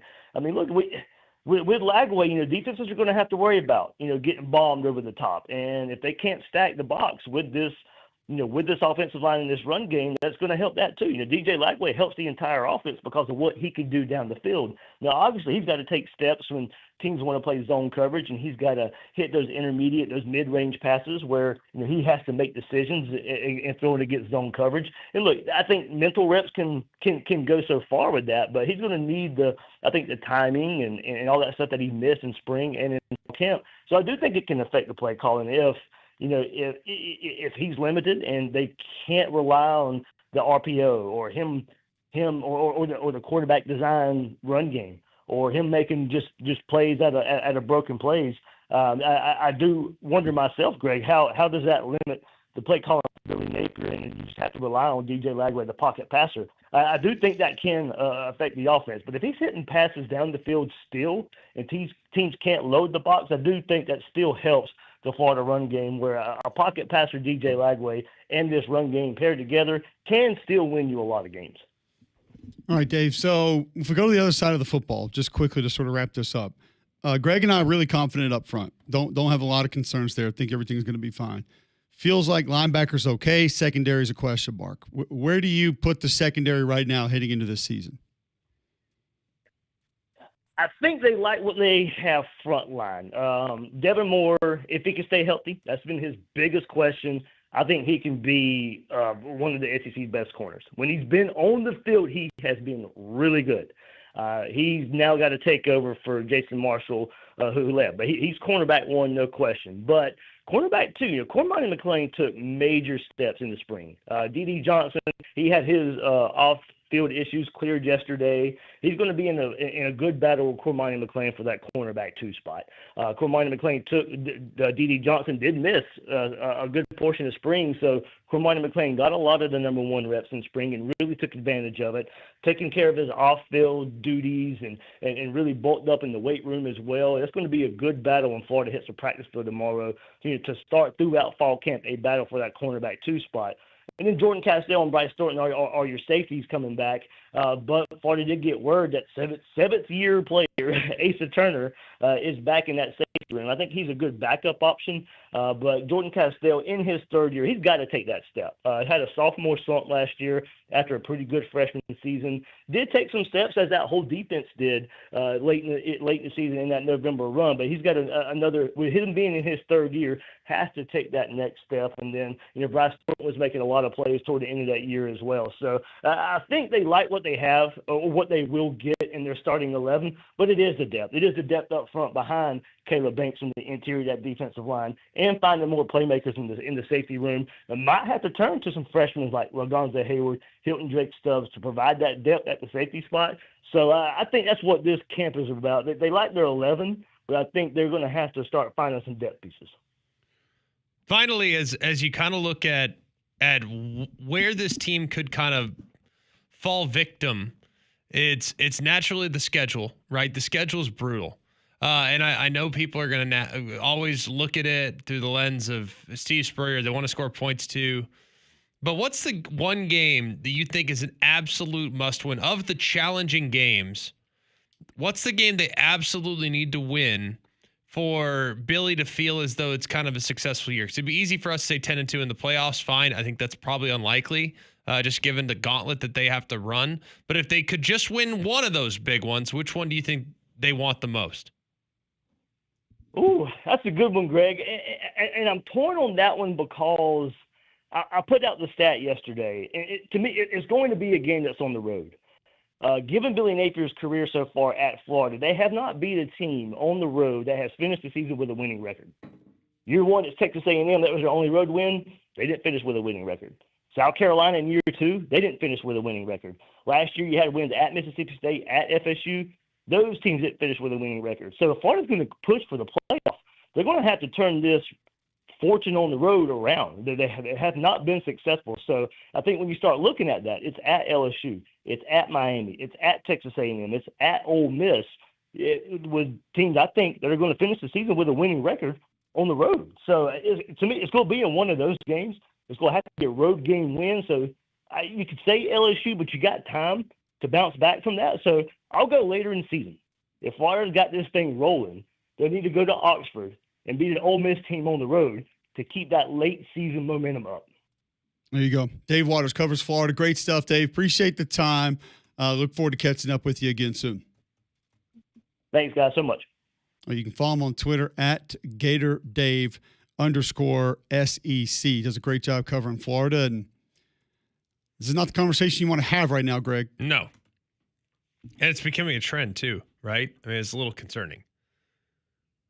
Just banged up, dinged up, banged up, not available, not going to be out there. You can't keep having those things. No. Even if they're all little things, you can't keep finding ways to. And expect to take the strides necessary to become top dog. Not many guys can just, miss a practice here and there, miss a game here and there, and then bounce right back in there and light the world up. Like, it's just not realistic. I mean, the guys that play the very best and the guys that elevate beyond, they're available every week, and they build on performances so that what you see week one is worse than what you see week 6 because you improve so much over the 6-week period. And then what you see week 12, you're absolutely lights out. So, that's the ticket, and that's not an easy thing to do if you're not available all the time. No doubt. All right, a lot of Auburn conversation today because they open camp today. Alabama will open camp tomorrow. We'll have a lot of conversation around what we want to hear, need to hear, and what to expect from the Crimson Tide as practice opens there. Also today, Baylor, Cal, Georgia Tech, LSU, Texas Tech, and Wake. As far as LSU, what do we feel like we need to know? What do we feel like we need to learn? We'll begin to have that conversation about the Bayou Bengals after this on Mac and Cube in the morning.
I will say this: top 3 song in college that got the people going. Now, I'm not talking like Were you in college when this came out? Not at the sorority house, but more like pregame. Oh yeah. Were you in college when this came out? Yeah, it was. This was early 3-6. This feels like we rode to this. 2003. No, I was earlier than that. This young 3-6 Mafia. Young. I mean, Juicy we had Most Known Unknown. Was that not on Most Known Unknown? I don't know. Because that was the album that we were absolutely roaring to. I feel 2001. That was 2001. Yep. Yeah, so you barely caught it.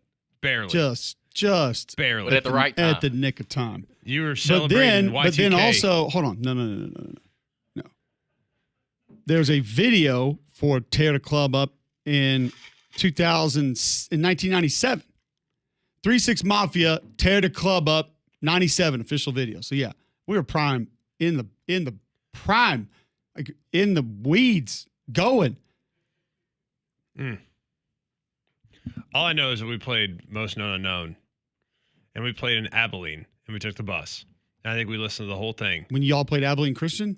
No, we played Abilene Cooper, and we smoked them. Are they better than Christian? Abilene Christian, no, I think they're a college team, but we probably would have beat them. Actually, I know they're a college team. Yeah. I think we probably would have beat Abilene Christian. We were legit.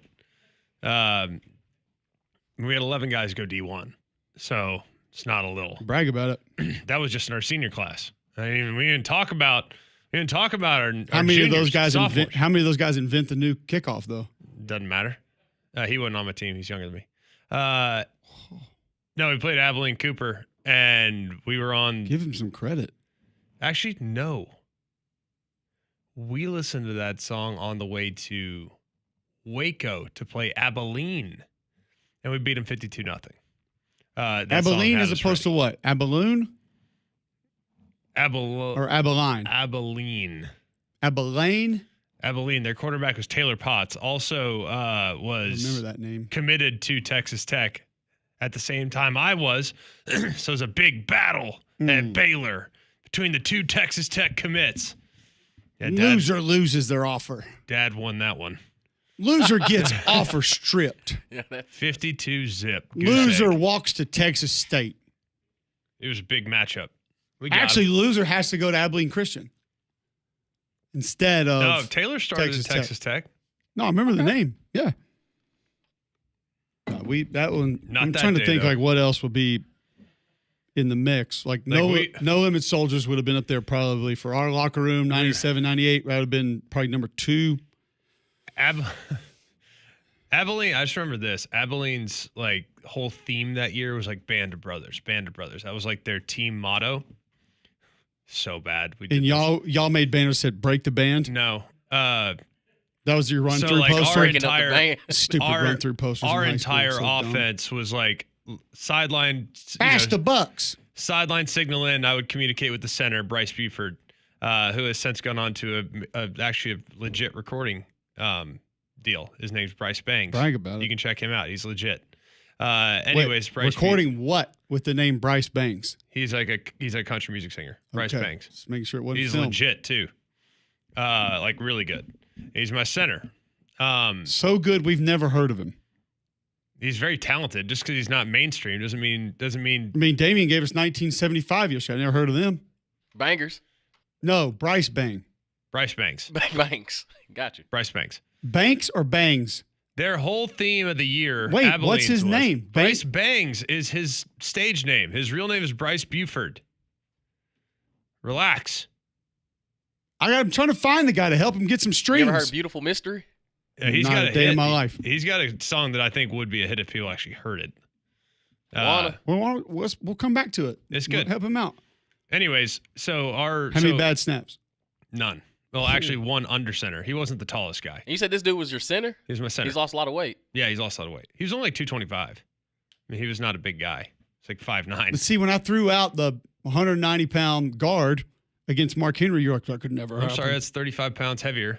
I think it's a little little but you different. Guys were also recruiting, obviously, with all your D1 recruiting. guys. I can promise you we weren't recruiting. On your fantasy high school team. We had 4 guys go to Rice. All right, come on, relax. I mean, that's barely college. Whoa. I thought you had to be smart to get into Rice. You do. It was definitely college then. It's definitely That's why college. I didn't get a letter. Anyway, Abilene's whole theme was Band of Brothers, and we would do a look back, like, all right, and then, it's yellow means we're doing a fake snap. Green means we're running it, right? So instead, we changed green to Band of Brothers for like the last 2.5 quarters. It was like we're up 24-0 in the second quarter. It was Band of Brothers. That means we were going. The guys were crying on the field. It was so mean. Okay. How mad are they? Bullied them. Want to know why? All because we listened to 3-6 before we went on the field. We were taking no prisoners that day. We were trying to stay fly. Y'all popping y'all collar. Yeah. After the game, though. Yeah. At the after the game dance. Popping my collar was actually. I'm looking through to back your point up yesterday, Damian. D12 made their appearance first in 1997. This is not 2014, like I said yesterday. It's been a while. Just a little later. There was some really bad hip hop in 97, boy. Oh. The Boogie Monsters? Oh, that sounds like the a Beat good Nuts? One. Yikes.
All right, welcome back in. McElroy and Cubelic in the morning. Glad you're with us. And you can be with us in person coming up here soon, Damien, at the Jox Kickoff Party. Absolutely. Celebrate kickoff to college football with us at Bill Smith Buick GMC Jox Kickoff Party at Regents Field on Thursday, August 21st. And the only way to go is by winning tickets. To win a pair of tickets for you and a guest, text the keyword FUN to 205-834-9450. That's keyword FUN. your full name at 205-834-9450. Winners are drawn and notified daily. For more information, visit joxfm.com. Connor O'Gara from Saturday Down South joining us now on the Higginbotham Hotline. First off, are you going to do your list of records that could possibly be broken or streaks that could possibly go down again this year? I plan on doing it, and I always appreciate the kind words on that specific column. The challenge is coming up with new ones that aren't just repeating what I've already done in the past and coming up with ones that actually move the needle, because I can no longer say that Auburn hasn't had a top 40 passing offense since 1997, because that streak is no longer in existence. But can I say, oh, well, hey, Georgia hasn't had a 1,000-yard receiver since Terrence Edwards, 2002. Didn't you do Auburn 1,000-yard receiver too? Yeah, that one. That hasn't been broken. Yeah, that hasn't happened in the 21st century. So, yeah, like Auburn hasn't had a first-team All-SEC receiver at season's end in the 21st century as well. Sammy Coates was the last one to even earn second-team consideration, like 2014. Unless Keandre Lambert-Smith got it last year, in which case that ended. So, I don't know. It's a difficult thing to put together. Yeah, he didn't get it. So then that means I've got to come up with new ones that are just strictly related to the Auburn passing game. Some of the Auburn receiving stuff. I'll include you on this, Connor. Other two on the show as well. I'll give any of you $100 right now if you can tell me who led Auburn in receiving in 2016. 2016? Ryan Davis. No. Seth Williams. No. Hastings. No. I think you could give me 100 guesses. I wouldn't get this. No. Tony Stevens. Oh, sure. 31 for 487, 3 touchdowns. Is that the Sean White year? That was the Sean White year, one of them. Ooh. He only threw 3 picks. All right, so we had a conversation earlier in the program, Connor, about we love talking about this middle of the pack of the SEC, and somebody's got to go backwards. But we talked about the teams that maybe, because the difference between 5th and maybe 11 or 12 is not going to be much different, if any different, really. So if you take those teams, Auburn, Florida, Missouri, Oklahoma, Ole Miss, South Carolina, Tennessee, A&M, some people might have LSU there. We dictated that yesterday you got to have takeover players, and the schedule has to be a little bit lighter than some of the others. There weren't a ton of teams that seemed to qualify for that. What would be your qualifiers for who you think or why you think one of these teams is going to move ahead of the others, and who might that team be? I think schedule is a big part of this. I really do. And I think there's just so much variance in the SEC. You look at some of the most favorable schedules, like just go look at Mizzou's schedule and compare it to Florida's. It's night and day. It really is. Or even compare Mizzou's schedule to South Carolina. And you'll see such a drastic difference. And that's the tough part with order of finish is, guys, the way that I put mine together, I have Ole Miss finishing 5th in the SEC and not necessarily having this fall off the face of the earth type season because the schedule sets up so unbelievably well. Do I think Ole Miss is definitively going to be a better team than Oklahoma? Maybe not, but I have Oklahoma at 11th with their order of finish because the schedule is still really, really difficult. Now, obviously, if you have an elite starting quarterback that teams take a while to react to, I think that's going to be really, really important for teams like that, for Ole Miss with Austin Simmons and for Oklahoma with John Mateer. If you can catch teams off guard to where it doesn't even look like they know what they're preparing for well into October, then that's what can allow a team to kind of take that next step. Or, just in theory, what if Marcel Reed puts together a bigger part of his game and the team that we saw down the stretch last year for A&M that was really limited actually looks like a team that can compete in the SEC for an entire season? To me, you have to factor in things like that, but it's difficult because I agree, 5 to 11, it just feels like it's all over the place, and we're not really going to have any idea of how to feel about that until the season finishes. What about just the overall state of – I want to ask about Auburn, but there's like 7 teams I want to ask you about. So let's just talk about the overall state of, quote, the sleepers in the league, the kind of the dark horses in the league. Is there one that kind of stands out above all else to you when evaluating kind of those teams 5 through 12 or so? Yeah, I think this is gonna sound terrible. I think A&M is really interesting, man. Like I just do, and maybe I'm just sipping a little bit too much of the 2020 Kool-Aid. And Cole, you talk about how important offensive line continuity is all the time. And when A&M has been at its best in the post-Johnny Manziel era, they had offensive line continuity in 2020 at a time when nobody had it. And this year, you hear Mike Elko talking about how they have their top 7 returning offensive linemen back. We'll kind of wait and see. I'm a little bit more skeptical about the Le'Veon Moss injury, if he's going to look ready to go. But they have Reuben Owens coming back. Amari Daniels was a big-time contributor in their ground game down the stretch.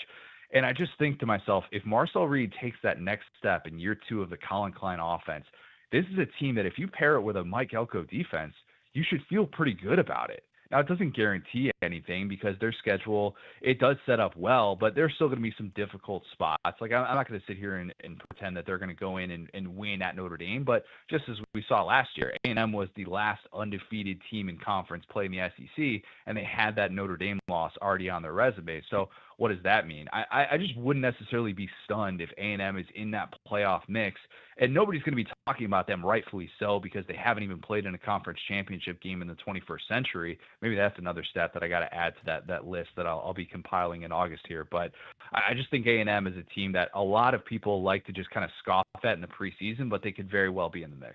All right, so Auburn and LSU start practice today. I asked a question earlier as well about Auburn. What do you sort of need to hear from people you trust, like information that you would actually believe about Auburn and camp to think that they would be one of those teams that exceeds expectations? To be honest, I just want to hear them healthy. I don't want to hear about how Jackson Arnold is cutting down on the turnovers. He's getting rid of the ball clear. I expect to hear all of that. I just want to hear that this team is able to be healthy because their depth is going to be really important. Everybody was talking about last year how much they were going to rely on the underclassmen and how they weren't necessarily going to be a team that could withstand a lot of injuries. And I still think that's true this year. I really do. And I do think that they're going to need to be a team that gets out of fall camp feeling like they're one of the healthiest in the SEC. I'm not going to sit here and overreact to a Cam Coleman ridiculous grab or, oh, Eric Singleton, look at this play that he made in space, something like that. Those are all good things. I get that. I still want to see what it looks like when this team is in a one-score game in the fourth quarter and Hugh Freeze has to make big-time decisions. There's no way I'm going to get an answer to that in fall camp. But the only thing that's going to make me feel better is if I know that Auburn is healthy, they feel good about their depth, they feel like they have guys in the two deep that they can really trust, and we're not sitting here going, oh, this is a team that's just going to somehow shoot itself in the foot and find a way to lose a ball game. How would you assess Hugh Freeze's approach this offseason to making sure that Jackson Arnold's comfortable? Because Cole's really bothered by it. I don't think it's as big a deal, but him going out of his way to make sure that his quarterback's confident at the end of each practice is something that has some antennas up. So how would you assess that issue? Look, I think it's positive from the standpoint of you've kind of gone all in with him. You brought him to media days. You said, this is our guy. You've talked about how you've just been enamored with him since he was a big-time five-star recruit. And everything publicly suggests that Hugh Freeze is on board with building up Jackson Arnold. But again, what does it look like if that season opener happens against Baylor and Jackson Arnold has 2 interceptions in the second half of the game and Auburn loses a game that it should have won? What's Hugh Freeze going to be like afterwards? That's what I need to see. And how much faith is there in Jackson Arnold? Because we know what happened in his previous stop, and there's no way that anybody would have predicted that Brent Venables was going to bench him before halftime of his first SEC game after he was a redshirt freshman at the SEC Media Days. So to me, that's more about how this relationship is going to go. They bring in Ashton Daniels. Everybody's talking about Deuce Knight as well and what that quarterback room looks like behind him. But I want to see how much faith there is, not just in fall camp, but when things are actually getting tight, because that's been the big criticism of Hugh Freeze, not just at Auburn, but really throughout his entire career, is that they'll throw a quarterback under the bus. And is he going to throw Jackson Arnold under the bus, or is he going to build him up and kind of allow him to get his confidence back? Because he desperately needs to get that confidence back. When you look at LSU, we're going to talk about them today a little bit as well. They start practice today. There's a lot of reason to like them. There are a couple of reasons to have real concerns. Are you more on the LSU playoff contender side or more on the LSU will be scratching and clawing, probably not getting their side? I'm on the LSU is winning a national championship side. Okay. So I'm totally all in. And I wouldn't have been all in if they had kept the same approach in the transfer portal and this had been kind of like, Brian Kelly doesn't want to get into these bidding wars again. Remember last offseason, that's what we kept talking about. Oh, Brian Kelly, he doesn't want to spend. He doesn't want to go after Dominic Williams in the transfer portal, and he thinks these guys are getting paid too much money. They're all in. And I don't know if it was just the byproduct of the Bryce Underwood thing happening the way that it did with Michigan, or if it was just Garrett Nussmeier announcing that he was coming back and then realizing they had a real opportunity to go after some guys early in the process with Nick Anderson, Barryon Brown, getting those weapons in there to surround Aaron Anderson. But I'm all in on all the moves that they've made. And I really am, especially on the defensive side of the ball. I think the Jack Pyburn, the Patrick Payton edition, Mansour Delane, a guy coming over from Virginia Tech that we'll be talking about a lot more. I just think the pieces are in place. I really do. And I don't think this team was that far away last year. Now, we haven't even talked about Harold Perkins Jr. in the offseason, so I'm not going to sit here and pretend that he's going to become, the 2022 version of himself. But if Whit Weeks can stabilize that defense and be the alpha that he was down the stretch for that group, and if he can come back healthy, I think Blake Baker's group is going to take a real step up in year two. So I am all in on LSU. I've been on record for months saying I think this team wins a national championship, and I think it finally happens for Brian Kelly. Yeah, it's hard to push back on some of those things. Biggest question marks, offensive line naturally, and willingness to run the football. We've talked about that really all throughout the offseason. Looking at Florida, we talked a bit about Florida a little earlier with Dave Waters, and DJ Lagway's banged up again. It sounds like there's some challenges there. At what point do you start to get a little concerned about his consistent inability to be available? Missing spring, little banged up now.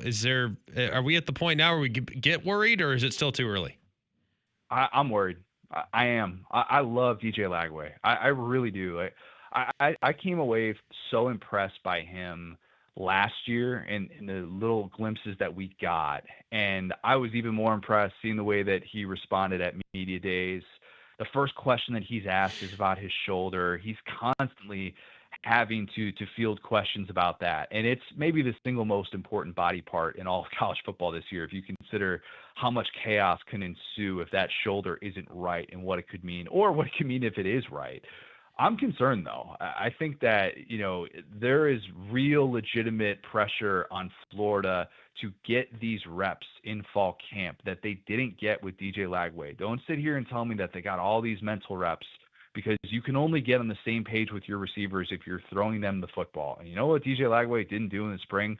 Throw the football. I think they need this time right now. And for him to be dealing with another injury and it adding up before we've even gotten into the meat of this schedule, a schedule that's loaded in the front half. I know they got two favorable matchups the first two games of the year, but those next four, they might be an underdog in those next four games. You need your quarterback to be right from the jump. And to me, I do think it's legitimately concerning that he's not going to be going into fall camp at 100%, and that these questions are going to linger. Florida fans are just going to be holding their breath all season. I think that's as simple as that. So if LSU's winning a national title, who are they playing in the SEC championship game? I haven't played Georgia, and there's some blind faith in there, but I just tend to think that Kirby Smart likes this preseason conversation more than the previous two. And the stat that I throw out all the time, preseason number one team in the AP poll has not won a national championship 19 out of the last 20 years. 2017 Alabama was the lone exception. Georgia the last 2 years, preseason number one. All this hype. We could see the way that it played out with Carson Beck, and we can connect the dots, and he gets a lot of the blame.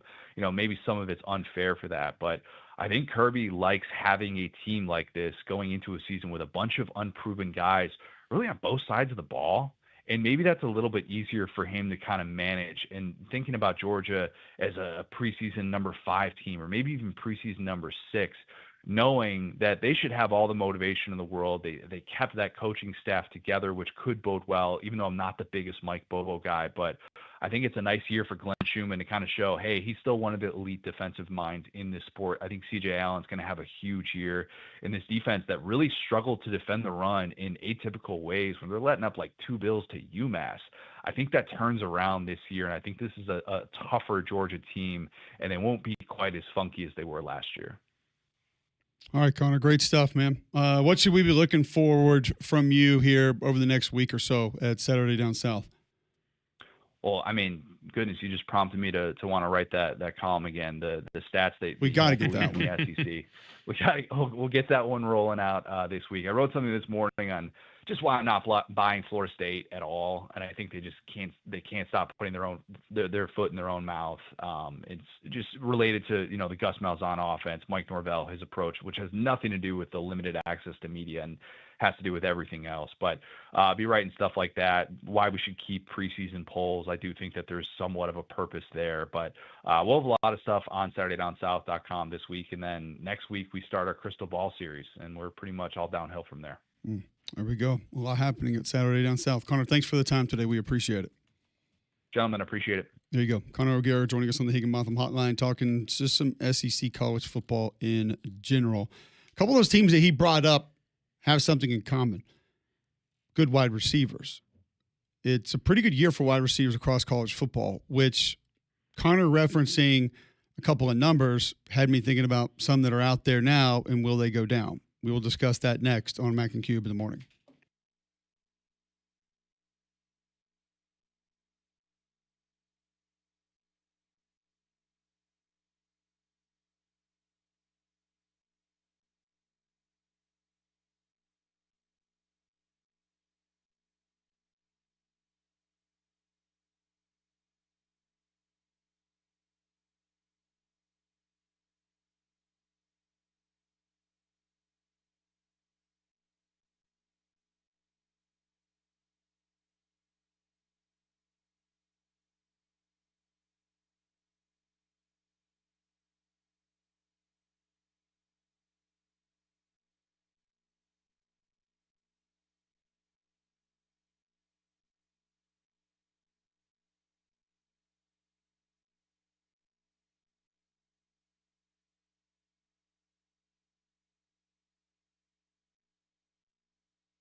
All right, welcome back in. McElroy and Cubelic in the morning.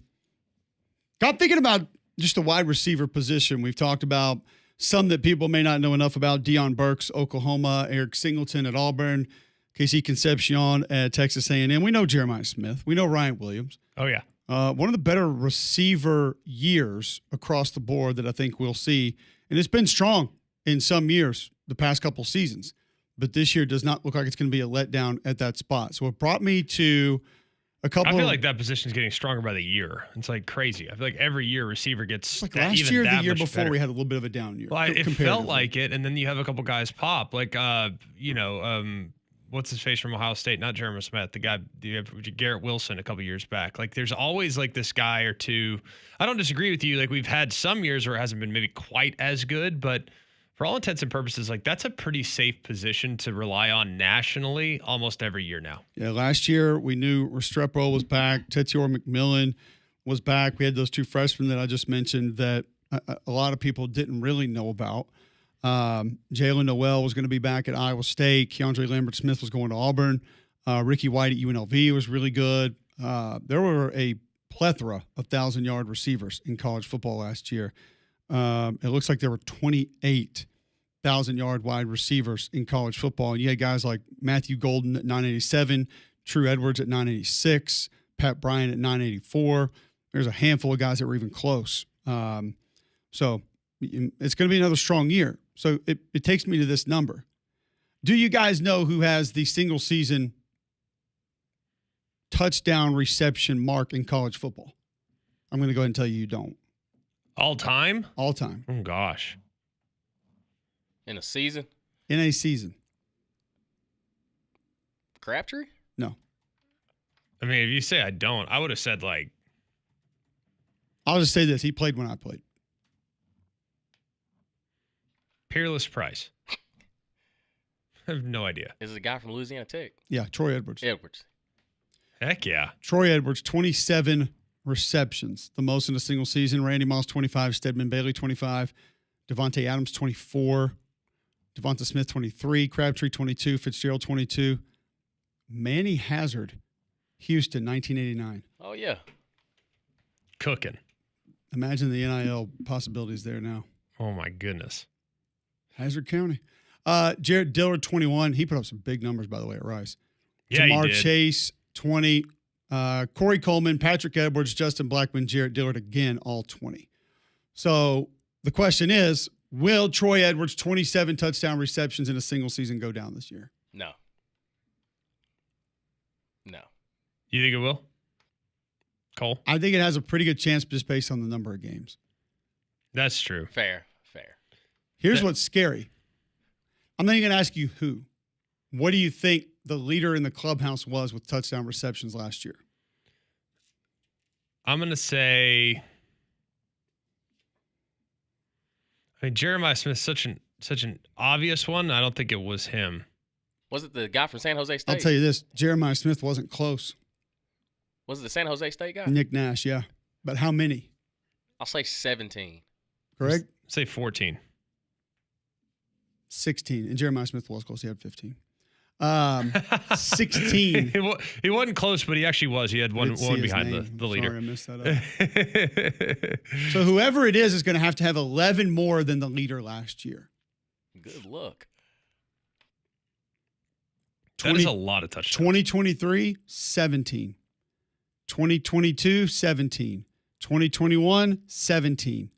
2020, Devonta Smith, 23. Then you would go to Jamar Chase with 20 and 19. Then back to 16 in 2016. Old John Ursa from Hawaii. Oh, yeah. The only thing about it is really quick. 18 in 2017, 19 in 2016.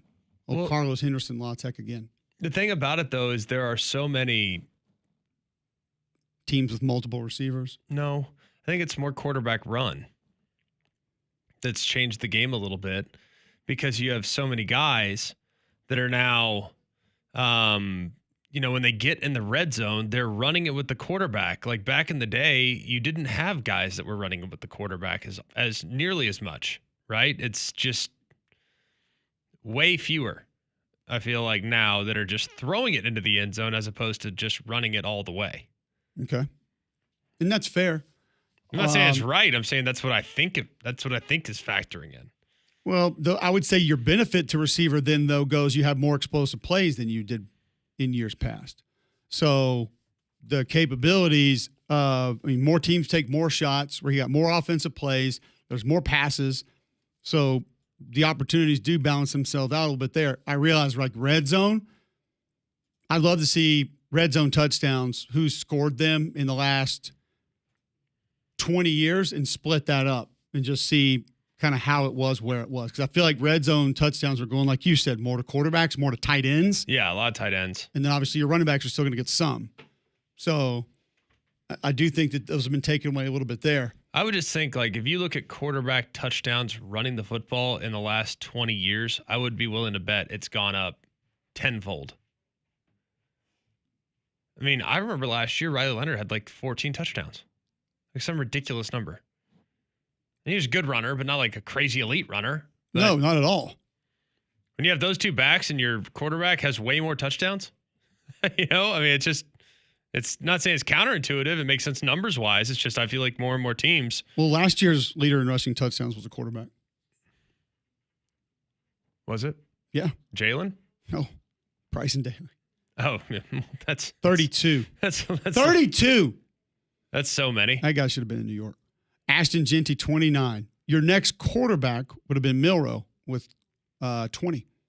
There you go. By the way, that's a monster season if you think about it. 20 rushing touchdowns for so many. Devin Dampier, we talked about him going to Utah at New Mexico, had 19. Parker Navarro at It was a MAC school. Ohio. It was a MAC school. Ohio, correct. Yeah, Ohio. 18 rushing touchdowns last year. Blake Horvath, another military academy, had 17, so it doesn't really count. You just said it, Greg. Riley Leonard, 17 rushing touchdowns last Riley year. Leonard, 17 rush touchdowns. Toting that thing. He had 3 less than Jalen. Had the exact same as Jeremiah Love. It's crazy. Oh, wow. This is, but you're going to get that. Tyler Huff at Jacksonville State last year, 15. John Mateer. Had 15 last year. So, Brandon Bennett, we all talked about him. Colton Joseph. We all talked about him at Old Dominion last year. 11. Absolutely. Haynes Ripped King. it up. 11. So, yeah, the quarterbacks are taking some. And that's a real part of it. So, Haas Malik Williams had 9 rushing touchdowns last year. And everybody thought UNLV was going to fall off the map when their quarterback quit the team with a failed negotiation. Sorry, we give you the truth, Damian. I mean, if people don't like it, they cannot like it. Yeah. I'm with you, brother. You Don't like can it. take your narrative or you can have the truth. Greg and I knew the truth. I'm right there So with that's you, what bro. we fed you. Strong arm program, fall apart, walk away. That's all that needs to be said. Simple. There's no Barry Odom's a bad coach or UNLV don't know what they're doing or, miswritten letters of intent. It's fake. Fake letters of Fake. intent. Fake LOIs. That's what's next in college football. This is not real. Well, it's a letter of intent. Doesn't matter. It's like in business, like a memorandum of understanding. Doesn't matter. Memorandum. How many 1,000-yard rushers do you think we had last year? Oh, in college gosh. Football? I'm going to say This is stupid, by the way. I'll say 11. no more than that. I'm going to say 33. Just remember, Damian said 11. 33. 51. God almighty. So many. Ground and Say pound. 1,000 rushing yards, not what it used to be. No, it's not. Not what it used to be. 51. At all. Oh, Parker Navarro was one of them. Doing it all, man. Why are you so down on Parker? I'm not. I'm just letting you know what his numbers were. If you're down on him, just tell us. I'm giving you stats. All right, let's see if you can name all 51. You ready? All right, here you go. Genty, Yeah. Scattaboo, You trying to go in order? Hampton. You already missed Amarion Hampton. Amarian Hampton. I'm not trying to go in order. I'm just trying to list 51. Harvey. Trey Stewart at Jacksonville State. R.J. Parker Harvey was one. Navarro, Yes, actually was. Yeah. Bryson Daly, Yep. Caleb Johnson. Dylan Sampson. Yep. Taj Brooks. Ooh, Texas Tech, like him. Makai Hughes. Yeah, Really nice running back. very solid. Wow, here's a weird one. Mario Anderson. He's still playing. Well, not now, but was okay. last year. Yeah. that's- Isaac Brown, Yep. Ahmad Hardy. Mott Hardy, DJ Giddens, now in the NFL. Blake Horvath. Yep. Kyle Jarquez. Monungai. Jarquez had 1,000 against Kentucky by himself. That's- He go Both over o- 1,000? Both Ohio State backs did. Yeah, yeah. Oh, yeah. Did Jarquez go over 1,000? I'm actually looking right now. I would probably guess no. No, I think he was like 990 Yeah. something. I'm going to say he went over 1,000, so we'll just add him. Appreciate it. Rounds up. Fluff Bothwell, not over 1,000. Jarquez, 1,201. Oh, yeah. Weisner, Yeah, he Yeah. did. He went over 1,000. Singleton, and Allen, Penn State. Mm-hmm. They both did. I got one. Checking on the other. I think just one. Ah, 51 though. That's insane. That's a to lot. Think about. Oh no, they were both over 1,000. 1,108 and 1,099. that's a lot. Yes. You also had Micah Bernard, Damian Taylor, LaQuint Allen, You know who also went over 1,000? Damon Claiborne, Jonah Coleman, Eli Sanders, Baylor, Washington. He went over 1,000. Rachel Faison, who's trying to get eligible at South Carolina, Phil Maffa, Avery Morrow at No clue. Colorado State. Colorado State. Damian Taylor at Troy did. Devin Neal, Kansas. Yes, he did. Damian Martinez. We've actually done better than I thought. Right. We've listed a lot. Damian Martinez, the Maine Coon man. He did not go over 1,000. He did 1,002. He averaged Oh, he went six. over Hey, two. It's over 1,000. How about this though? 6.3 per. That's Toting. cooking. Toting. And that's for like a hammerback. That's not like a guy like Travion. I'm willing to bet 70% of his carries were outside the tackle. I bet 30% of Martinez were. 35. I mean, that's impressive for him. I might take Bracial under. Tootin over 1,000. I might take under on. 30% being outside. Yeah. Yeah, he was an inside zone guy for sure. we Inside can zone look that, duo guy. Here's the good news is we can look that number up. Well, then you go look it up. I'm going to look it up. Why don't You you just do that, relax? baby. Why don't you do that? Why don't you just relax? You get it done. I'm about to look it up, and you're going to be mad 'cause I'm going to have it in like 2 seconds. All right, inside versus outside. Ooh, I love it. Okay. Gosh, I don't care about that. Ugh. Outside. Oh my gosh, this is great. Are you ready? Mm-hmm. Outside left tackle, 14 carries. Outside right tackle. Guess. 13. I'll say 22. 7. So He had 20? 21 carries outside 21 the tackles outside the last year. tackles? And the dude averaged 6.3 per. All right, here you go. You ready? Up the middle, 118 carries. Yes, All. sir. Yes, sir. The rest. So Yes, hang on a sir. second. So between the tackles, you had 12 towards left guard, 8 towards right guard. That means you got 138 inside the tackles and 21 outside the tackles. That's insane, He man. ain't got time That's to play sick. around. Ain't got time to play around. With I y'all. love He it. might not be a home run hitter, but My God. he's You're going gonna to get feel you the him. tough yards. You got to love that. That's insane, man. It's awesome. I love that kid. He got giant cats. Maine Coons. He ran hard. That See, like is- 50-pound cats. I know. I remember the It's bowl ridiculous, game. dude. I was like, what? Would never guess. he ran hard. So Oh, hard. I love Yeah. stats like that. Yeah, I'm a fan of his. How about Corey Kiner went for 1153 last year? Oh, yeah. Well, Satterfield's offense, you're going to get yards. Cincinnati LSU transfer. Woody Marks at USC for Mississippi State Yep. back over 1,000. He went over 1,000. 1133. The dude can Okay. run stretch play, man. If he's got a chance in the NFL, I think, because he can run the stretch, dude. Like he'll put one foot in the ground, he knows where to go, and he gets north and south.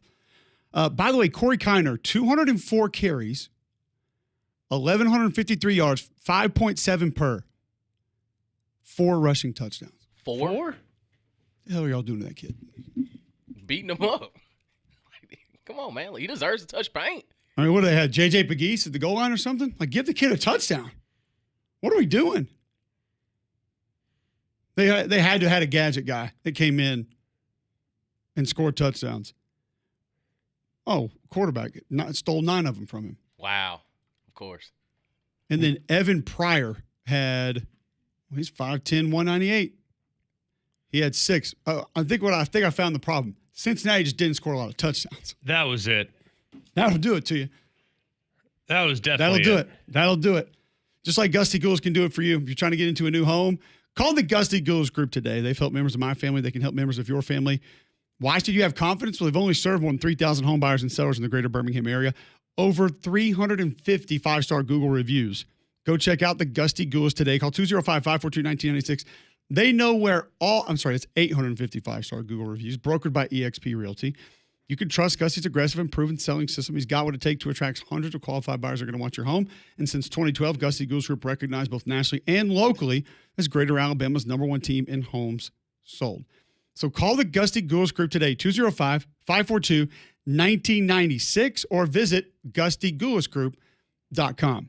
All right, when we come back, I said we'd go to LSU, talk a little bit about what we need to hear, see from them in fall camp. We'll do it right after this on Mac and Cube in the morning.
All right, welcome back in. McElroy and Cubelic in the morning.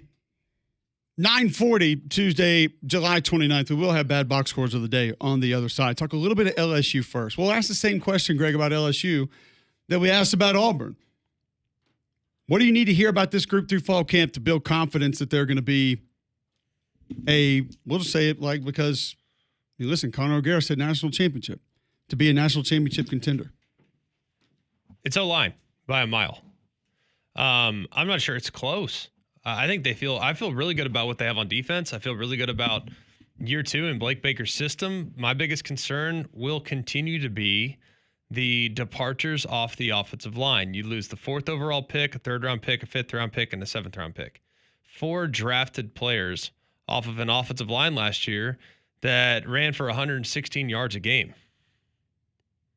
It's pretty dang simple to me. Yep. So not only is it the personnel along the offensive line, there's also a little bit of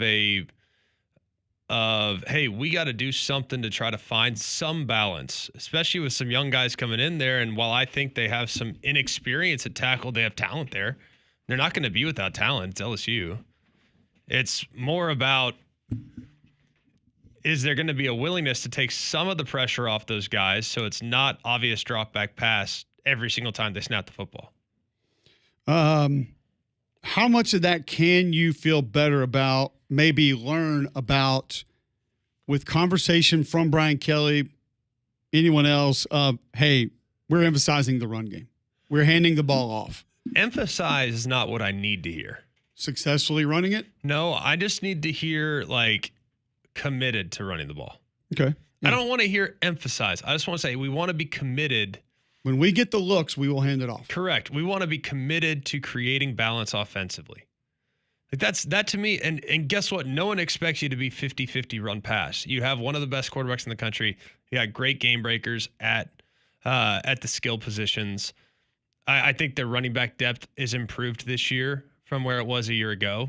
I'm hopeful the freshmen can contribute early. I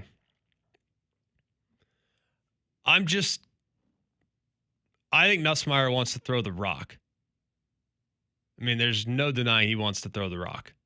And I think you're going to have to take some of the tags off of some of the pass concepts, because when in doubt, he's going to want to drop back and throw it. It's like Nick Saban always said, if you give a great quarterback the option to hand it off or throw it, what's he probably going to do? He's probably going to throw it. Why wouldn't you? Well, because he throws it to the other team occasionally.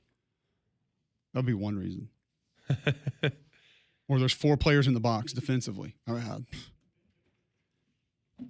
Call me crazy. Oh, completely ridiculous thought. But, insane. But it appeared that be that at time an insane thought to actually hand the ball off. How concerned are you about the possibility of, so looking at their depth chart right now, you got the transfer from Northwestern, solid Josh player. Thompson. I like him. Solid. Probably going to be a guard. Yes, he's a guard. Okay. You got Braylon Moore from Virginia Tech. Played center there. Is he going to play center, or is Chester going to play center? Probably Chester, I would think, just because he's been there. You have Tyree Adams, who started the bowl game. Yeah, we've seen a little bit of him. He has a chance. Okay. And then you have the Weston Davis kid at right tackle. Yeah, he's the one that said he was going to steal Will Campbell's job, right? Coming out of high school. Love that. I didn't, by the way. He didn't steal the job. Correct. Not from Will Campbell. He did not.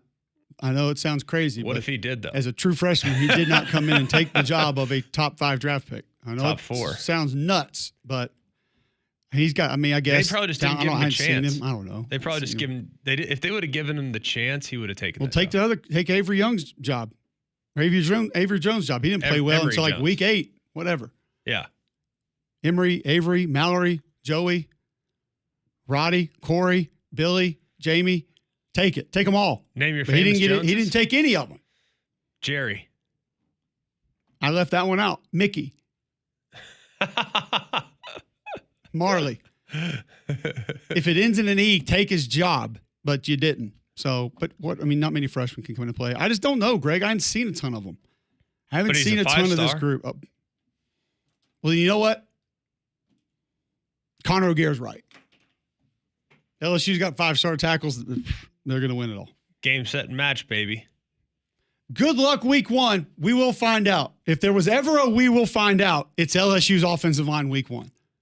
By God, we're finding out.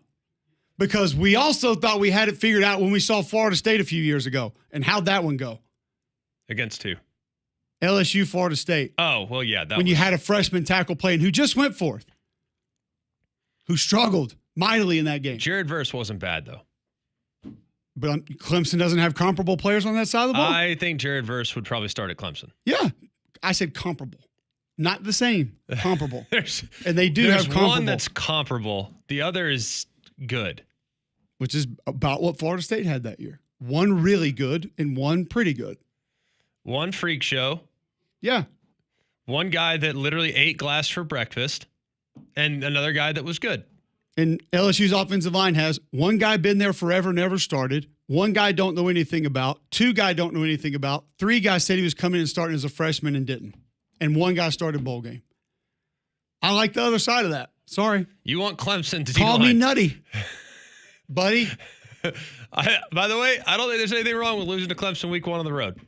There's nothing wrong with that. Now, there'll be a strong overreaction, naturally, probably on this show. Yeah, because it'll be 2 years. Well, no, because it'll be 2 years in a row, and they ruin their season again. That's what the mindset will be. The 4 years in a row, they lost week 1. Same thing.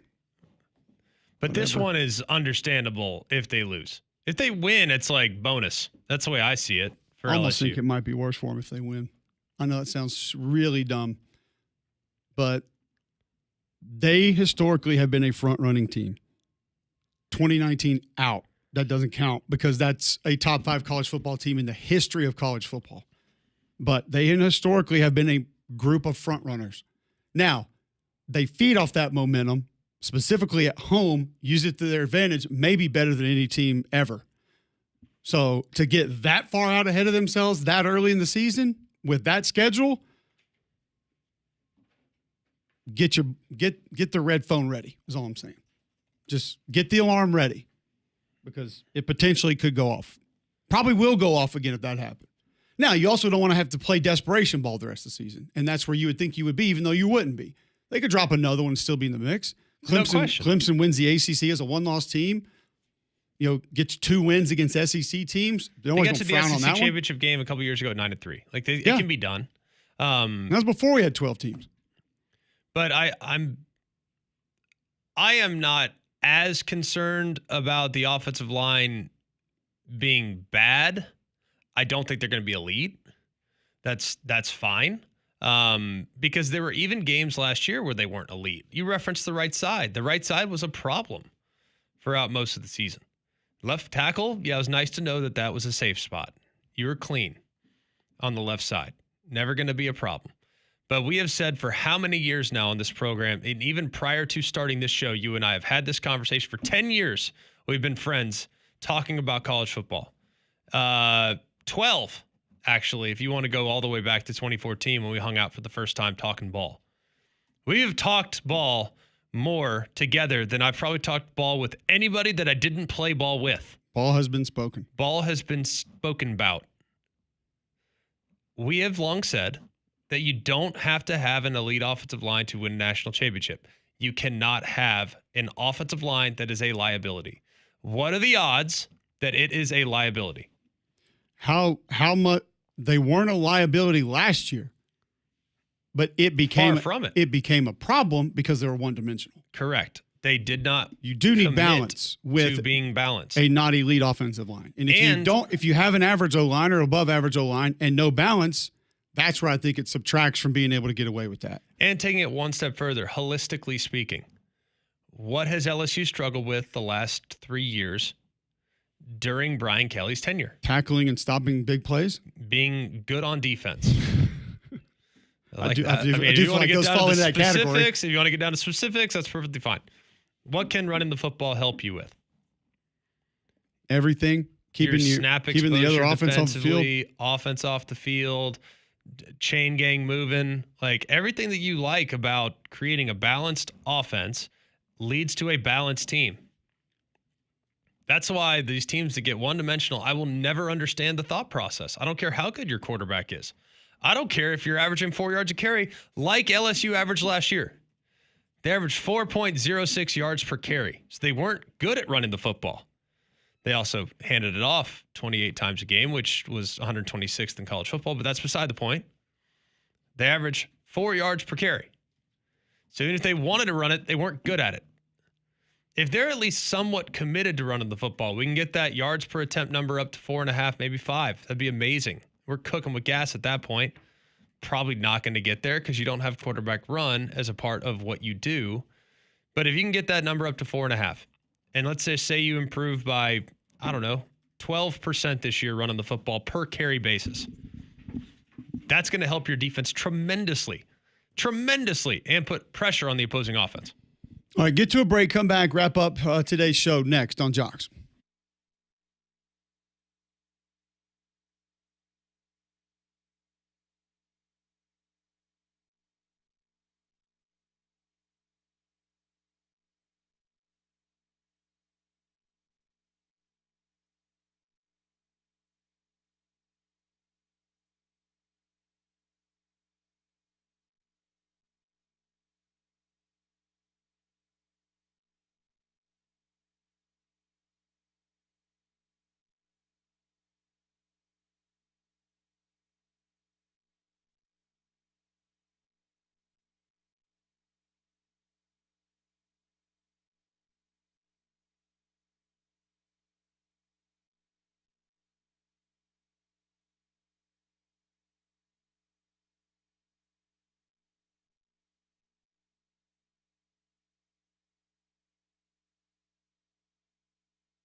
Welcome back in. Mac and Cube in the morning.